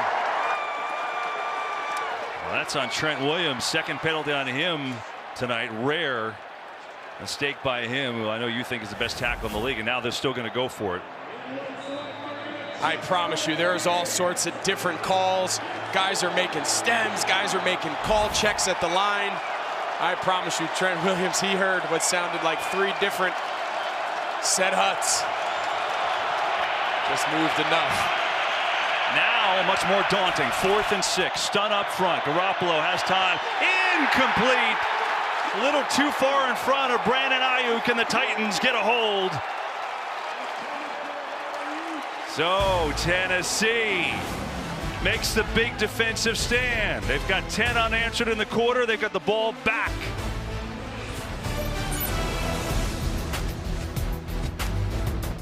A play drive for the 49ers had a 4th and 1. Penalty moved him back, and then a missed throw to Ayuk. And we'll show you that in just a moment. Bottom line is the Titans have seized the momentum here in the 3rd quarter. They're down 10-0 at the break. Scored a field goal, got an interception, punched it home, and now after a defensive stop, they get it again. McNichols stays in the backfield. They'll keep giving it to him. And a couple good runs on the touchdown drive and make something out of nothing. 4th down play. The intention was get it to Brandon Ayuk. What happened? Keep your eye right here on Buster's screen. Brandon Ayuk's going to run a shallow, but now take a look here. When he gets over, you're going to see Buster screen in the slot. Right now, Ayuk sees this out in front of him, so he's just going to find the ball and just settle in this pocket between these 2 zone players. He's expecting that ball to be put right on his chest, and then you split Brown and screen. You just split them. But instead, Garoppolo doesn't feel his body language, throws it way out in front. In zone coverages, KB, I say it all the time, when you're open, stay open. And he did. Bosa coming. Tannehill gets rid of it and is complete. Pruitt breaks a tackle and moves up near a 1st down. Penalty flag late, back by the quarterback, too. Yeah, they're going to get Quessenberry. He was beat. He knew it. Holding. Offense number 72. It's a 10-yard penalty. Replay 2nd down. I think he saved Ryan Tannehill a pretty good shot. You're going to see Bosa right here. He just wins. Watch his hands. Watch the 2-hand swipe. He wins clean. Quessenberry feels it, and he just says, no, I'm not going to let you tee off on my quarterback. And you're almost thankful for the penalty in that situation. And that has disaster written all over it. Something of note, you see Bosa now. He's come out in this 2nd half and lined up here on the left. The 1st half he lined up on the right. There was not a lot of action over there. On the left side again, Tannehill is swallowed up and down he goes. Jordan Willis got there first. talked all night. They're starting Dylan Radins here, 75, the left tackle. It's really their third left tackle. Went through it. Lawan's hurt. Just gets straight beat.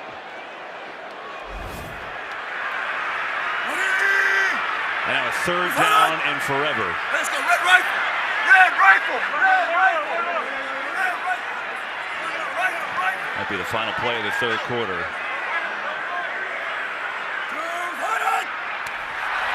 And there was movement. Might be a free play is what it is. Tannehill senses, going to throw it deep. A.J. Brown, he's got it! Big play down to the 30. We said it earlier, they've got to take their shots. That's the matchup that there's a lot of opportunity for big explosive plays. We mentioned Ambry Thomas gave up a few. Defense number 56. This penalty's declined. The result of the play is a first down. He gave up a few of those last week in the Atlanta game, only making his third start. In the first half, Tannehill gave A.J. Brown a chance, and that time he just needed one other shot, 50-50 ball. His big receiver comes down with it. 42 yards, Titans on the move, 10-10. Full night, happy holidays to you and yours, and a good game. Titans looked just dead on offense in the first half, and they were trying to get the groove back with A.J. Brown back after missing a month. Didn't look totally on the same page. Well, they're on the same page now. He's a reason why this game is tied. And he'll take a breather after that 42-yard pass to end the third. Swinging out to Hilliard, looking for some blocks, gets one, and Hilliard turns the corner. Has a nice little run. Just down to about the 36-yard line. You know, coming into this game, Tennessee had the fewest explosive plays in the league, right? Part of that is Derrick Henry's been out a long time. But again, Julio Jones and A.J. Brown have barely played together. Jones has been in and out. They missed A.J. Brown, boy. Yeah, I'd say. When we started the broadcast by saying, you know, what can this offense do to come to life, to get some more? Well, sometimes it's very simple. We make the NFL very complicated, and sometimes just throw the ball up to your biggest and best players and let them just make a play on the ball. Tannehill looking to do just the same. Pressure coming, and he is wrapped up. Kentavious Street was somehow blocked and reached his arm around and still sacked Tannehill. And I'm not sure where Tannehill's eyes were. Chester Rogers at the top of your screen is quick open in the flat. Not sure why he didn't pull a trigger, but you can see Street. He just takes him right into the back. Brewer, we mentioned, he's filling in for Roger Saffold, who's out. COVID list. A lot going on that left side, and Kentavious Street forcing a third and long. Titans are 6 of 9 on third and longs. Pressure coming. Tannehill's in trouble. Throws across his body. Brown, can he get there? Yes, he can. Swim move, and he gets to the first. He is feeling it. You want to talk about being physical at the top of your route? Man coverage press. I mean, that's a lot of contact, KB. That's physical through your break.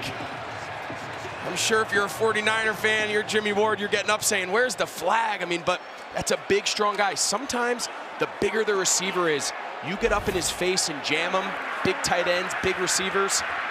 The more contact, the better.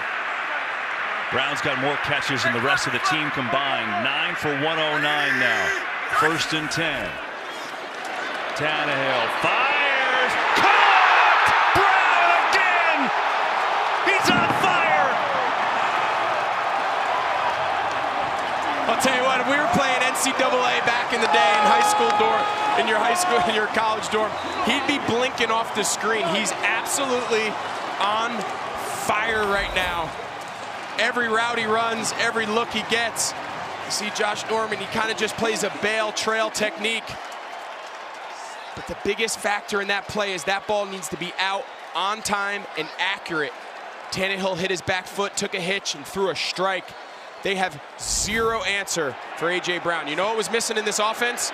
Number 11. Extra point is up and good.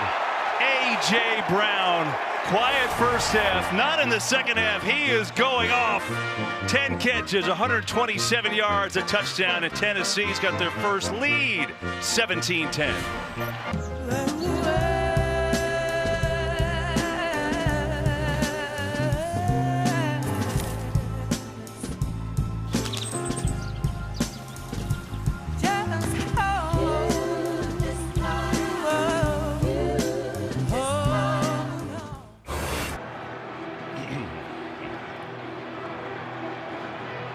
What a change in the second half, right? At Tennessee, who had 55 yards of offense at the break. A.J. Brown was back, but just didn't seem that he and Tannehill on the same page. They just decided to say, you know what? Who cares? We're going to throw it up to him every time, and it has worked. And they have their first lead here tonight. And tonight's electrifying plays presented by Hyundai. It is A.J. Brown. 10 catches, 127 yards. And they just decided enough of this first down handoff for no yards. We're just going to throw it to number 11. Yeah, and I feel like we've been calling for it a little bit all day. You know, we talked at the open of the show saying, you know, this just run 3 yards in a cloud of dust. It's not going to last forever. Attack the weakness of what is this secondary of the 49ers. That's what they've done here to start the second half. Wow, what a difference. Tale of two halves now, and a lot of it's because of this passing game, and a lot of it is because of that guy right there. Now the 49ers, how do they respond? You see Kittle in motion. He's got just 2 catches in this game tonight after a historic 3-game run. First down, 4-man rush, quick hitter over the middle, dropped. As Jennings was the guy that should have made the catch, second and long. Nice job there by Garoppolo. He sensed pressure off the edge. They didn't pick it up. Just throws the ball right in front of him with what should be a 5-6 easy yard completion. Someone's got to make a play. This is where Kittle, Deebo Samuel, one of your primetime guys got to make a play here and recapture a little bit of this game. Agree. I was going to say, go back to what Pam Oliver said, all the opportunities they left on the table early. Totally. Now they're down 7. Samuel in the backfield, pitch it to Deebo Samuel. Has a big hole up the middle and sprinting forward for a first down. Man, that was some blocking up front. And Samuel picks it up to move the chains. This is a really cool play. So they're going to bring the jet. Now they're going to give him a toss, but now it's a designed cutback. He catches that, and he's just making a hard left-hand turn. It's a really cool play off the toss. Looking to throw it. Second read is wide open over the middle. Samuel catching this time and racing into Titans territory inside the 45. He runs it once, he catches it once, and 2 big chunk plays, that one for 19. Yeah, and when things are reeling, we just said it, sometimes you're just going to go back to your prime guys, right? And it's Deebo Samuel, it's George Kittle. The last 2 plays, we've seen Samuel touch it both times. Now they're going tempo. Garoppolo can't find anyone, room to run, and he's going to do that and slide on down. There's a penalty flag back around the quarterback. Might have been a hold. Holding. Offense number 50. It's a 10-yard penalty. Replay, first down. It's on the center, Alex Mack. So Samuel, you saw him there, multiple roles, and you take a look at tonight's next-gen stats powered by AWS. That's what makes him so special, Greg. I mean, guy has done it all this year from all over the place. I mean, he's trying to become the first wide receiver to lead his team in rushing touchdowns ever. And you see, 4 times in the backfield, he's lined up in the slot, he's lined up wide out as the X. He does it all. And it's not even that he's just lining up in those positions. He's bringing incredible production. You know, whether he's getting the ball handed to him or thrown to him, his yards per catch, yards per carry leads the league in both categories. It's remarkable. First and 20 after the penalty. Garoppolo can't find anyone. Pocket breaks down, and he is dropped. Bud Dupree, but got to give credit to the secondary. Garoppolo couldn't find anyone. This actually was a really nice job by the 49ers offensive line picking up this TE stunt. You're going to see Dupree. He's going to come behind the tackle. And they do a nice job passing it off. See Trent Williams, Laken Tomlinson, they've got him. That ball's got to come out. The offensive line did their job. That's a tough stunt. They stayed on the same level. They passed the game off. Once they block it the first time, that ball's got to come out. You got to ground it. You got to throw it at someone's feet. Can't take a sack there. And now 2nd and 29. Pressure coming. Garoppolo escapes. Just going to dump it off underneath to Jennings, who races across and is belted at the 45. And so only an 8-yard gain. And a long way to go. They've got to get to the Tennessee 34. This place about to erupt. Tennessee's brought in a lot of defensive backs. Only 3 down linemen. Got Dylan Cole, brought him in. He's playing Mike linebacker. Everyone else on the field is a defensive back.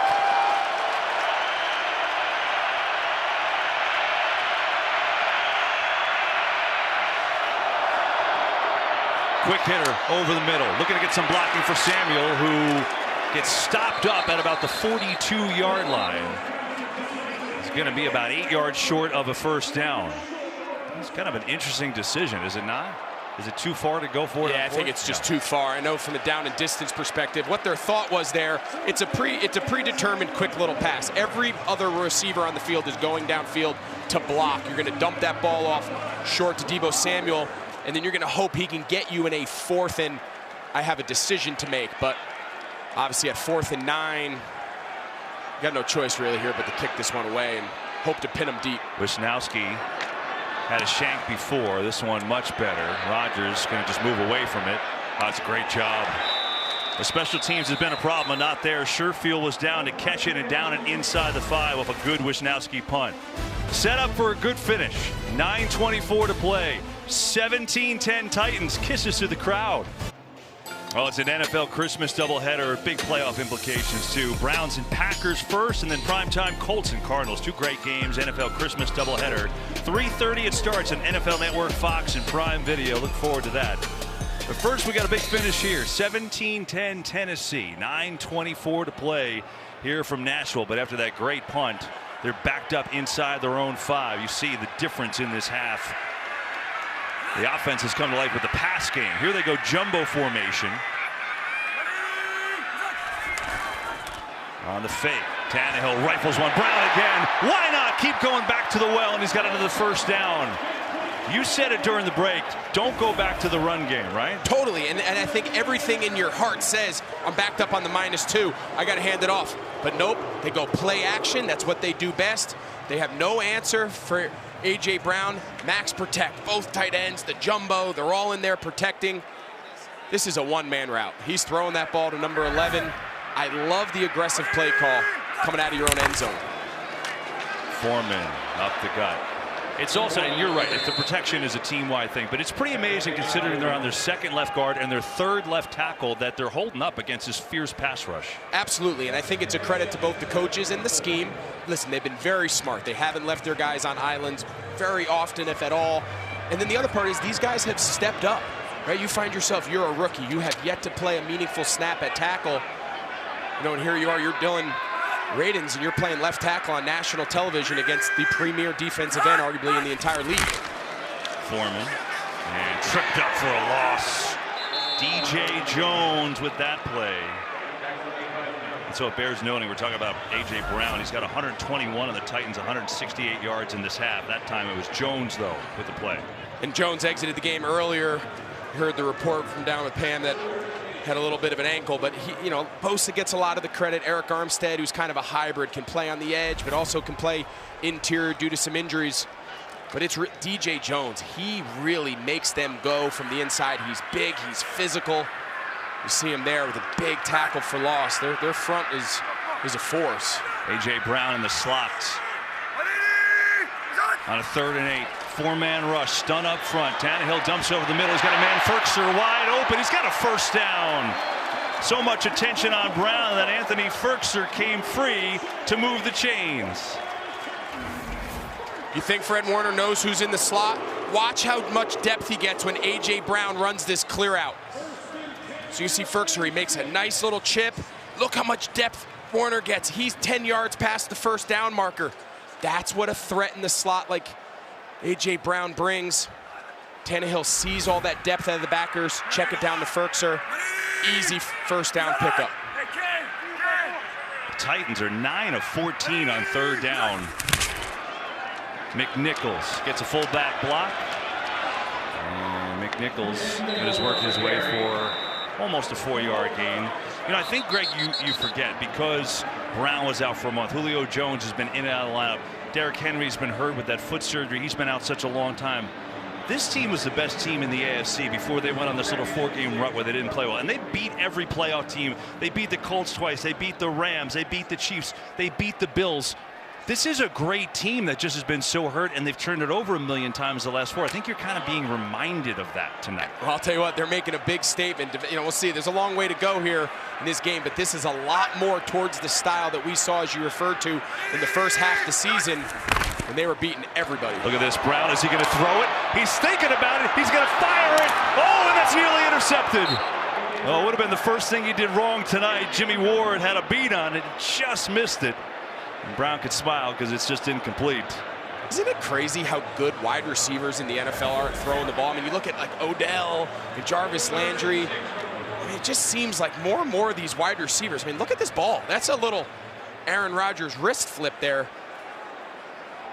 I mean, again, not the most accurate, but whew, it's pretty. I mean, these guys can really throw it. You can see him smiling. He got away with one. It almost was picked, but I like the call. Change it up a little bit. Take a shot. Browns matched up against Josh Norman now. Bottom of your screen. Tannehill looks that way. Still looking. Can't find him. Pocket breaks down and he's sacked. There's a penalty too. And Norman is down in the secondary for San Francisco. That was the matchup Tannehill was trying to get to, but let's see what the penalty is. You see there's a big mix-up. They're just trying to run slant flat. They just run right into each other. Number 28. This penalty's declined. It's 4th down. It was all for nothing anyway, but Tannehill's trying to find somewhere to go with the ball, and Racey McMath and A.J. Brown at the bottom of the screen, just a little miscommunication there on depth. Well, instead it turns into a sack by Azeez Al-Shaair, who is playing hurt. You see the elbow braces. He left banged up earlier, but he's a good player. 4th sack for San Francisco, and you know he's playing through it here tonight. And a big hold, had to have it.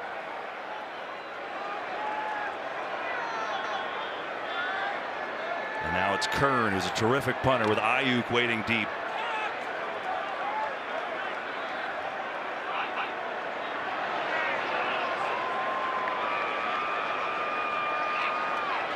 Wisely taking time, winding it all the way down. Kern gets it off. Booming kick. Wow. Ayuk gonna let it go. Bouncing inside the 5, and look at that. Oh my goodness. Brett Kern, that's how it's done. 59 yards on the punt. 49ers down 7, have a long way to go.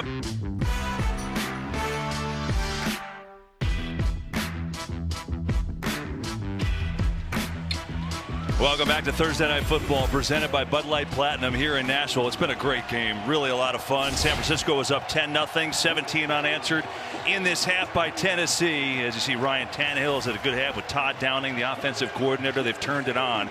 Playoff picture in the AFC. The Titans will win the South if they win here tonight and if the Colts lose to Arizona on Saturday on NFL Network. They beat the Colts twice, so essentially they have a 2-game lead, not a 1-game lead. The remaining schedule looks like that, but it's all in Tennessee's hands. They got a 7-point lead, 5:18 to go, and the 49ers have to go the length of the field here on 1st down. 4-man rush. Garoppolo fires. Juszczyk has to catch in stride for a 1st down, and that'll help.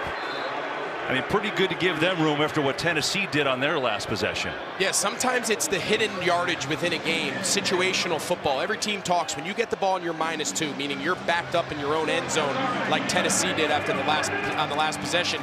The goals are you want to get 1 1st down. That just allows your punter to not punt the ball from the back of the end zone. Then, of course, you want to flip field position. Then the ultimate goal is to score. They took the ball from the -2, moved it close enough that after a great punt, San Francisco gets the ball at the -4. But now from the 20, Garoppolo has time, rifles it, and it's way out of bounds. Jennings was the intended receiver, but that one never had a chance. And it'll bring up 2nd down. So it's kind of interesting. Jimmy Garoppolo has played great during this stretch where they won 5 of 6. We said that he's had a tough game tonight, right? Couple interceptions. He had another one that was dropped. George Kittle's been quiet. He had those 2 catches early in the 1st quarter. I think if I'm Kyle Shanahan here, even if I'm Garoppolo, I'm taking a look. I'm saying, all right, what's my matchup look like on George Kittle? He's been on we've talked about it a lot. He's been on a historic pace these last few weeks. And you see him here as number 2 in the slot as they go empty. I'm taking a look out there, and if he's got a matchup, I'm going to him. Garoppolo looking that way, firing. It's caught by Samuel instead, who dropped the ball, and he got it back. Wow, that was close. You see Evans, he punches this ball right out. Wow. Oh, he gets it off the, it never even hit the ground. That's unbelievable. Wow. It hit 2 Titans' hands. Yeah. What it brings up, though, is a 3rd down and 4.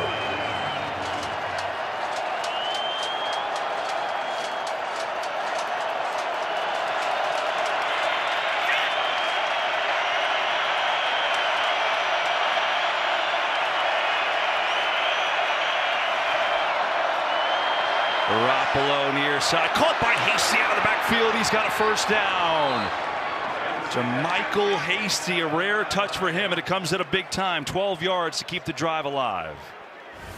Nice job pre-snap here. They brought motion over. They know it's man. Kevin Byard's got to come down from his safety spot. It's man across the board. They double Kittle away from the ball. Really nice job there by Hasty.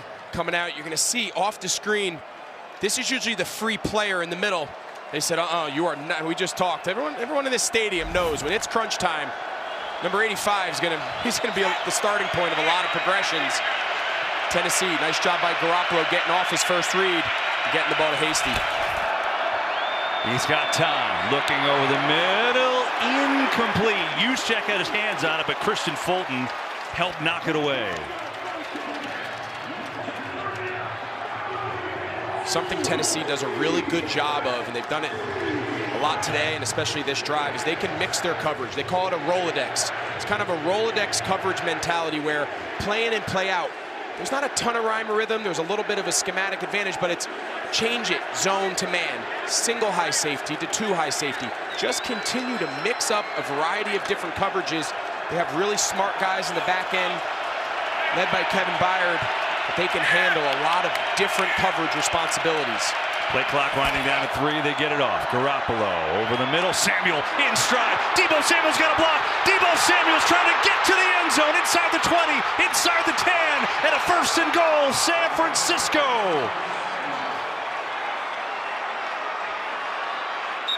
And Samuel is slow to get up after a 56-yard catch and run. Sometimes the playing man coverage, this is what happens. It just takes one guy. In this case, Christian Fulton, number 26, has Deebo Samuel one-on-one. Deebo Samuel runs a really nice, they call it a short 8 or a short post. You hit your third outside step and you slant. He catches it in stride, and then he just turns into the fastest guy on the field. It's a little slow to get up. Just hope maybe just catching his wind a little bit, but 3 plays in a row. We talked about the Rolodex changing it up. 3 plays in a row. They went man, man, man. And on the third time, it cost them. Now they hope that Samuel's okay after that big play. It'll be a first and goal as they tend to him. While they do that, we have a moment. Let's hear this from Lowe's. There's a new team in the NFL. One that plays for home. Everyone's home. Whether you're a rookie or a seasoned pro, This team has your back. We can help you tackle any project. We're the Lowe's home team, and anyone can be on it. Are you in? Try out for the Lowe's home team today.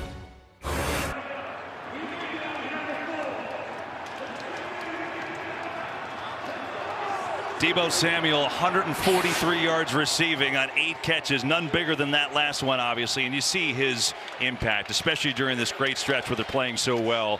269 receiving yards, 247 rush yards coming in. And today he's had a big impact again. 143 receiving, 32 rushing, and the Niners are in business. We've got a first and goal from the 6. 3:19 to go, down by 7.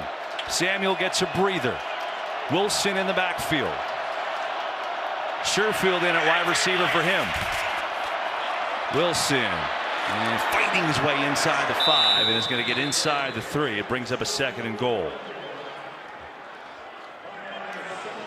Tell you what, we said it. Sometimes when your back's up against the wall and you're kind of struggling to find your groove, you just go to your guys. You just go where what's gotten you here, and that's Deebo and George Kittle. George Kittle's had really a kind of a slow night by really any standard, especially his own. The bar he has set has been so high, but Deebo Samuel, this possession, the entire game, the entire season, he has just made play after play after play. Hope at some point in this possession, they can get him back in the game. They could use him down here on the goal line. Garoppolo surveying end zone, caught for the touchdown. Ayuk's got it. And an extra point away from tying it up.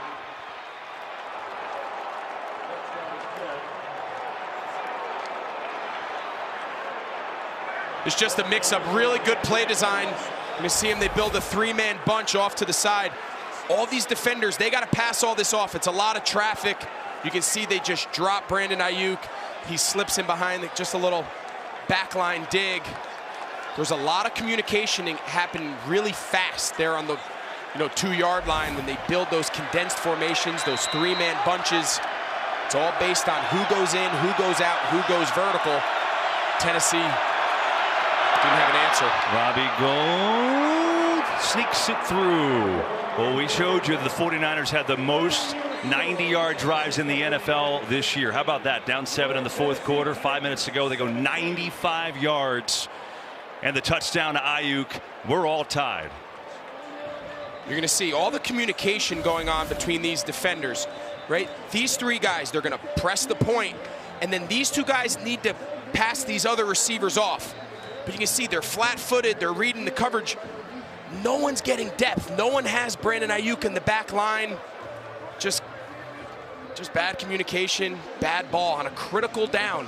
If you're going to call that coverage, you're going to call that play, you got to make sure all your guys are on the same page. But well designed, well executed.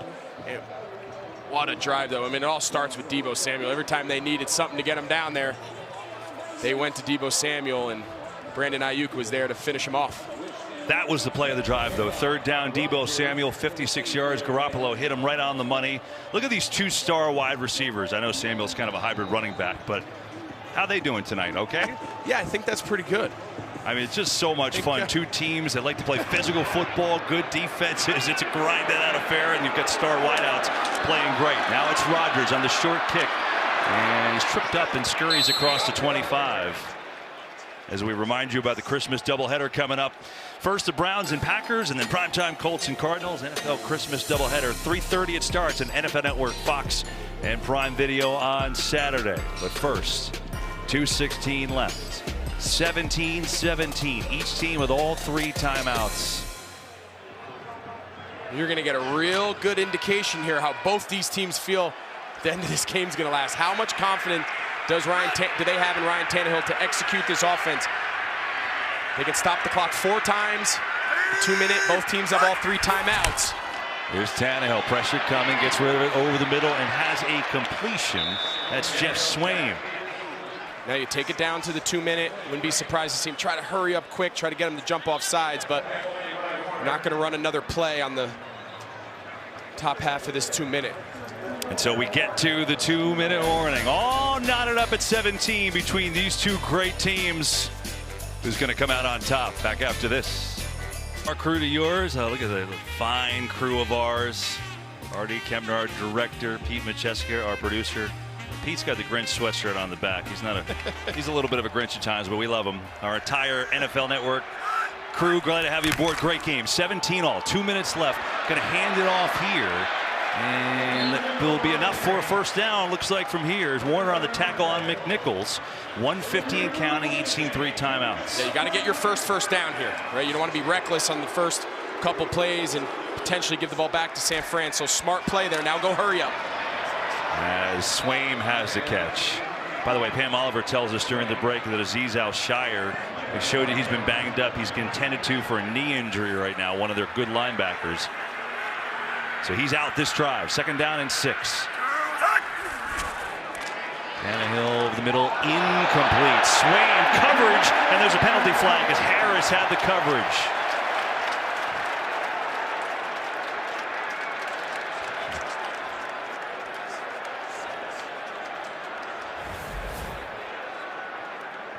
You see Harris here. Pass interference. Defense number 36. The ball will be placed at the spot of the foul. Automatic. First down. Yeah, pretty clear. He just got that right arm in there and kind of hooked him. Pretty easy there out in space. The official to see that. Again, not a backbreaker. It was short. It was 2nd and 3 or 4, so not a killer. Tannehill, pressure, steps away. He can run, makes a move. First down. Tannehill into field goal range.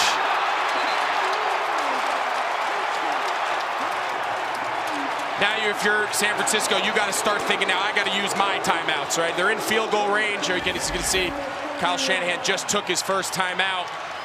Right, all of a sudden that game flips. As long as the ball was on their side of the field, meaning Tennessee, Kyle Shanahan is fine sitting on those timeouts, but now they're in field goal range. This game has turned around a little bit, huh? I don't hear you. You're sitting on something. You sat on the cough button. I'm so excited. Hard I'm so to sit on the excited cough button, but there you go. You know, it just this first half, it seemed like Tennessee couldn't do anything right. They couldn't get anything going on offense. Their defense made a couple opportunistic plays on some turnovers or whatnot. But now in this second half, they've just completely flipped it. And the offense has come to life, powered by Tannehill and A.J. Brown. And then we've been calling for it. Tannehill's legs are pretty good now, and no bigger scramble and run than he's had all year. At the biggest spot of the game. And now in field goal range already. Now they decide to run it and get some more yards. As McNichols has the carry. And the 49ers will call another timeout. Obviously, time a huge factor. I mean, you think about the first half. Tennessee had 55 yards of offense, and you know, any opportunity they kind of shot themselves in the foot. And then they said, well, let's just throw it to A.J. Brown a lot. Obviously, the defense has been solid for most of the night. But the turnover, they capitalized, and then Brown had a 42-yard catch. Well, he's had a million catches, 11 of them to be exact, for 145 yards. But then Deebo Samuel takes him back on third down, 56 yards, and Garoppolo hits Ayuk to tie it up.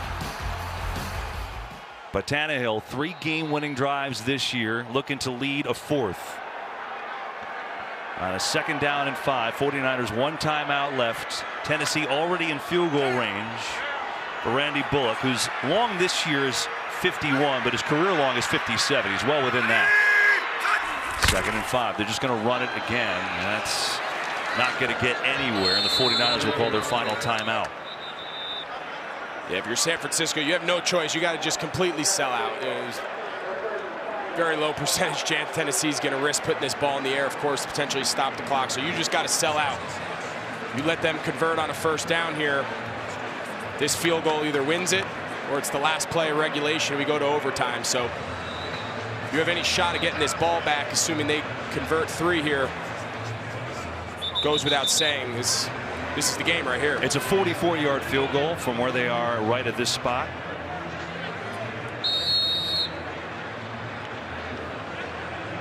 Bullock's got 1 today from 38 yards, 54 seconds to go. Tough sledding regardless. They can't stop the clock anymore. This play, obviously they're going to hand it off. It'll just take a few seconds. They'll be able to run this down, call a timeout of their own. Tannehill's just going to keep it and get on the right hash. And maybe back to the line of scrimmage. I'm guessing that was a preference for Bullock to get on the right side. Yeah, every play caller, they understand the special teams coach is in the ear, is in the headset, in the ear of the head coach and the offensive coordinator saying, all right, if we have the opportunity, we like the ball in the middle, we like the ball on one hash or the other. It's clear, obviously, Tennessee prefers the ball in the right hash and be able to run this clock pretty low, and he makes it. It's going to be tough sledding here for San Francisco to have enough time to mount any sort of possession of their own. So now it's all on the leg of Randy Bullock, as they will call a timeout right here with 8 seconds left in the game. So barring some kind of miracle, which, as you know, they have had in the Music City before. This is either hit this kick or you're going to overtime.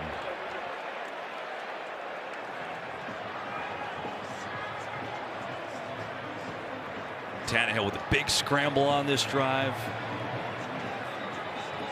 I think the tale of 2 halves. When you go to halftime, Titans hadn't scored a point in 4 full quarters, and then they come out and they look great in this half. But the 49ers answered back, and now coming down to the final seconds, it'll be a 44-yard attempt from Randy Bullock. Kern, the punter, will hold it.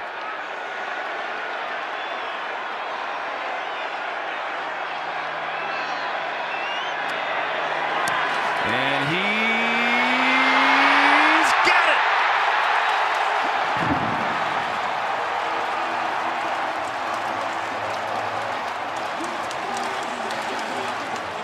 Wow. What can you say? I mean, Tennessee came into this game beat up, kind of left for dead. You're missing your entire left side of your offensive line. Couldn't have started out worse. The offense really been struggling, not only in the first half, but here, and then, wow, just sneaks this one in. It wasn't a gimme, I can tell you that. Let's see. Wow, not by a lot. Got to give them a lot of credit, though. They played the situation perfectly. They managed their timeouts. They started out a little conservative, safe after the first down. Went high speed there, up tempo. Got the big scramble from Tannehill, and after that, it was just about managing the clock and making San Francisco burn their timeouts. And like you said, barring some sort of miracle, didn't leave them a whole lot of time to make anything happen. Heck of a comeback by the Titans, who are in a 1-3 rut, turning the ball over a lot, just not looking great. They get back A.J. Brown tonight. He goes off. This ball in play here. Nope. But they don't. Until they give San Francisco a play. Yeah, I think I'd rather take my chances on making their kickoff return team, you know, run a million laterals or something. Now you get to bring out Deebo Samuel. You got George Kittle. You at least got their best offensive players now on the field. Granted, it would take a miracle, but nonetheless, I think I just squibbed that, let him lateral it around and call it a day. But either way, if you're Mike Vrabel, you gotta be really proud of your guys to bounce back off that tough loss last week where they dominated the game in all aspects except the score. The only real stat that matters. Essentially the last play of the game. They'll get it out, swinging out, and Samuel is trying to make everybody miss. Still going. Samuel is still there. Now they'll flip it back and keep it on going. Ayuk, Garoppolo, Kittle. Who else wants it? Kittle's still alive. George Kittle's got a seam, slips back, still flipping and still going. Ayuk, this is still going on, and finally taken down, and that'll do it. Boy, it lasted a while, but the Titans finally dragged down Ayuk and put an exclamation point on a heck of a victory. 20-17 Tennessee, and they could clinch the division if the Cardinals beat the Colts on Saturday. What a game. Wow. I mean, give him a lot of credit. We just said it a few times. I mean, Mike Vrabel, this team was really left for dead. A lot of people saying, all right, are they melting down at the wrong time? Are they limping into the playoffs? Are they going to lose their hold of the division title? But just have to give Vrabel a ton of credit. He got his guys, a lot of backup reserve players on a short week, ready to go against a team that was as hot as anybody in the National Football League. Came to life in the second half and pulled off a huge win. Tannehill was great in the second half. A.J. Brown had 11 catches for 145 yards and a touchdown. Titans get a win, and that'll do it for us here in Nashville. Hope you enjoyed the game. Coming up after the break, the Mercedes EQ post-game show. I'd like to thank you all for watching Thursday Night Football, presented by Bud Light Platinum. Christina Pink, Pam Oliver, Greg Olson, our entire crew. I'm Kevin Burkhardt. We'll see you next time. Merry Christmas. Happy holidays to you.